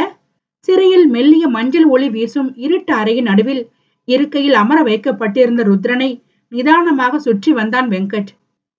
ஆரம்பத்துல உன்னை பத்தின எந்த விவரமும் தெரியாம மக்கள் அச்சுறுத்தி அவங்க முன்னிலையில கொடூரமா கொலை செய்து வாழ்ற மனித அரக்கன் நினைச்சு உன்னை எப்போடா என்கவுண்டர் பண்ணுவோன்னு இரவும் பகலும் தூக்கம் இல்லாம காத்திருந்தேன். ஆனா பரவாயில்ல, தேச துரோகின்னு உன்னை பழி சொல்லியும் மாறாத உன் தேச பற்றும் உன் வீரர்களுக்காக நீ செய்ய போற உயிர் தியாகத்தையும் நினைச்சு எனக்கு அப்படியே புல்லரிச்சு போச்சு. சரி, உன் வீரர்களுக்காக என்னவோ பண்ணிட்டு போ. கொலை பண்ணு, கொள்ளை பண்ணு. உன்னால செத்தவன் எவனும் யோகியன் இல்ல. உன்னை என்கவுண்டர் பண்ற எண்ணமும் மாறி கொஞ்சம் உன் மேல மரியாதையும் வந்தது. ஆனா அந்த மரியாதை இப்போ கொஞ்சம் கூட இல்லடா. என் தங்கச்சி வாழ்க்கையை ஏண்டா கெடுத்த? அவன் சட்டை பிடித்து ஆவேசமாக தூக்கி பரபரவென பின்னே தள்ளி சென்று சுவற்றில் ஓங்கி முட்டியவனை பட்டு தேகம் அதிர்ந்தும் அசராது பார்த்தான் ருத்ரன். சொல்லுடா, சாக போற நாயி, என்ன எதுக்குடா என் தங்கச்சி வாழ்க்கைய நாசம் பண்ண? உன் டார்கெட் அந்த கிருஷ்ணா, அவனை மட்டும் தூக்கி இருந்தா இந்நேரம் என் தங்கச்சி சந்தோஷமா இருந்திருப்பாளேடா. அவ சந்தோஷத்தை ஒட்டு மொத்தமா குலைச்சு நீயும் சாகத்தான் அந்த அப்பாவி பொண்ணு கழுத்துல திருட்டு தாலி கட்டி தூக்கிட்டு போனியா? அவன் சட்டை பிடித்து உலுக்கி சரமாரியாக வெங்கட் கேட்ட கேள்விகளுக்கு வாய் திறக்காமல் முறைப்பாக மௌனம் மட்டுமே காத்தவனை கண்டு பிபி எகிரியது. ஏ ருத்ரா, உன் திமிரு, ஆட்டிடியூடு, முறைப்பு எல்லாம் உன் ஆட்களோட நிறுத்திக்கோ. என்கிட்ட உன் பப்பு வேகாது. மனித வெடிகுண்டா போற உன் எண்ணத்தை அழிச்சிட்டு கிடைக்கிற தண்டனையை அனுபவிச்ச பிறகு ஒழுங்கா என் தங்கச்சியை கன்வின்ஸ் பண்ணி அவளோட வாழப்பாரு.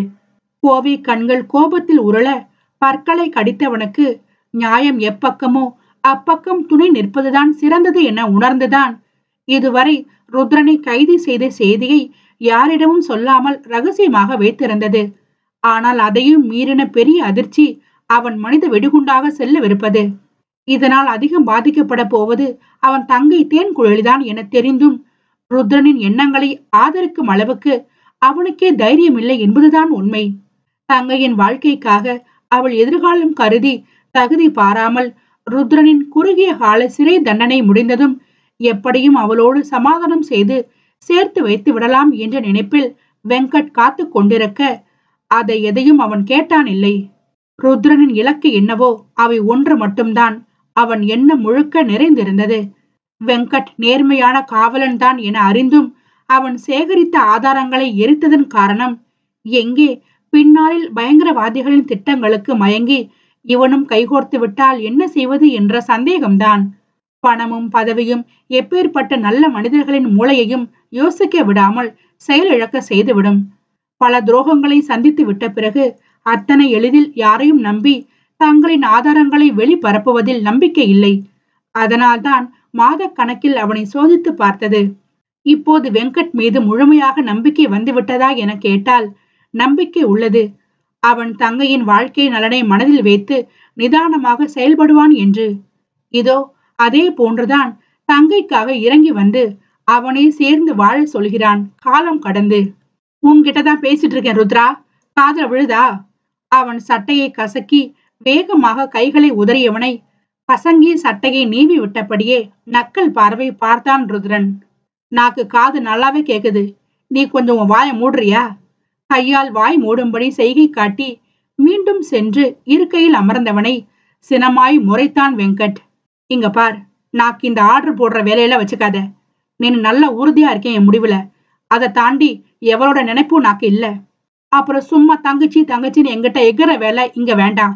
உன் தங்கச்சி ஒருத்திய பார்த்தது, அவ மேல ஆசைப்பட்டது மட்டும்தான் என்னோட முதல் பெரிய தப்பு. அதுக்கான தண்டனையை நல்லா உரைக்கிற விதமா அவளே நாக்கு சிறப்பா கொடுத்துட்டா. நானும் பேசாம ஏத்துக்கிட்டேன். அவ்வளவுதான், எங்களுக்குள்ள எல்லாமே முடிஞ்சுது. இதுக்கு மேலேயும் அவளோட வாழ எல்லாம் எனக்கு துளி விருப்பமும் இல்ல. அதான் சொன்னால, என்ன பழிவாங்க கருவை கலைக்க போறதா. கூட்டிட்டு போய் கலைச்சிட்டு இந்த முறை தீர விசாரிச்சு அவளுக்கு ஏத்த நல்ல மாப்பிள்ளைய பார்த்து கட்டி வை. இதுக்கு மேல அவளை பத்தி ஒரு வார்த்தை இங்க பேசினாலும் அடிச்சே சாவடிச்சிருவேன் உன்னை. இங்கிருந்து போடா. அவன் அதிகாரியா இல்லை வெங்கட் அதிகாரியா என்று யோசிக்கும் அளவுக்கு கால் மேல் கால் போட்டு நாக்கை மடித்து அவன் கர்ஜித்த தோரணையில் வெங்கட்டின் செவிகள் கொய்ங் என்றது. அதன் பிறகு வந்த நாட்கள் எல்லாம் மாமனும் மச்சானும் எதிரும் புதிருமாகவே வார்த்தை வீரியம் அதிகரிக்க முறைத்து கொண்டு திரிந்தனர். என்னதான் வாய் வார்த்தையில் இருவரும் முட்டிக்கொண்டு இருந்தாலும் வெங்கட்டின் கவனம் மொத்தமும் ருத்ரன் மீதுதான். அவன் எப்போது எப்படி முடிவெடுப்பான், எப்படி இங்கிருந்து தப்பித்து செல்வான் என்று எதையும் யூகிக்க முடியாத அளவுக்கு ஒன்றும் புரியாமல் குழப்பத்திலே அவனை சுற்றி வந்தான். 2 நம்பிக்கை வாய்ந்த காவலர்களை கண்காணிக்க நிறுத்தியும் சரியான நேரத்தில் சிறையில் இருந்து தப்பித்து வெங்கட் கண்ணில் மண்ணை தூவிவிட்டான் ருத்ரன். வெங்கட் அன்றுதான் முக்கிய கேஸ் விஷயமாக வெளியூர் சென்று வந்தான். வந்ததும் ருத்ரன் தப்பித்த விஷயம் அறிந்து பதறி அடித்து ஓடி வந்த சமயம் மேடை மொத்தமும் கண் எதிரே வெடித்து சிதறியதோடு யாரை காப்பாற்ற இத்தனை நாளும் போராடி காத்து வந்தானோ அவனை இறந்து போனதுதான். ஆனால் கடைசி நேரத்தில் ருத்ரன் எப்படி உயிர் பிழைத்தான்? இப்போது ஏன் கோமாவில் இருக்கிறான்? பாம் வெடிக்க போகும் அந்த கடைசி ஓரிரு நிமிடங்களில் நடந்த நிகழ்வுகள் என்ன? இங்கு வெங்கட் எப்படி கேட்டும் விடாப்பிடியாக தன் அண்ணையா எங்கிருக்கிறான் என்ற விஷயத்தை சொல்லாமல் போக்கு காட்டும் மதனை கொலை வெறியோடு 2 காட்டு காட்டியும் புண்ணியமின்றி போனது. இதுவும் ருத்ரனின் பிளானில் ஒன்றுதான். தப்பி தவறி உயிர் பிழைத்து விட்டால் தன்னை எங்கு வைக்க வேண்டுமென சொல்லி சென்றது. அதன்படி அவனது வீரர்களும் அவனை காஷ்மீர் அழைத்து சென்று இதுநாள் வரை அவனுக்கு நல்லபடியாக மருத்துவம் பார்த்து வருகின்றனர்.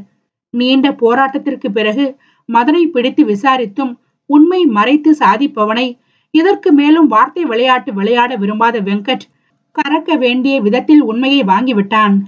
ஜம்மு காஷ்மீர் குளிரையே தோற்கடிக்கும் அளவுக்கு குழலியின் கண்ணீர் துளிகள் மிகவும் சூடாக இருந்தது. ஏ குழலி, அழுகை நிறுத்திட்டு கொஞ்சம் முகத்தை சிரிச்ச மாதிரி வெயிடி. மாப்பிள்ளை விட்டால் வர நேரம் ஆயிடுத்து. பரபரப்பாக சொல்லி சென்ற தாயை மேலும் கண்ணீர் பெருக வேதனையாக பார்த்தாள் குழலி. ருத்ரனின் கடைசி வார்த்தைகள் தான் இறந்து போனதும் குழலிக்கு வேறு திருமணம் செய்து வைத்துவிடு என்றதுதான். அவனது வார்த்தைக்கு மதிப்பளித்து இதோ மாப்பிள்ளையை கொண்டு வந்து தங்கையின் முன்பு நிறுத்தி விட்டான் வெங்கட்.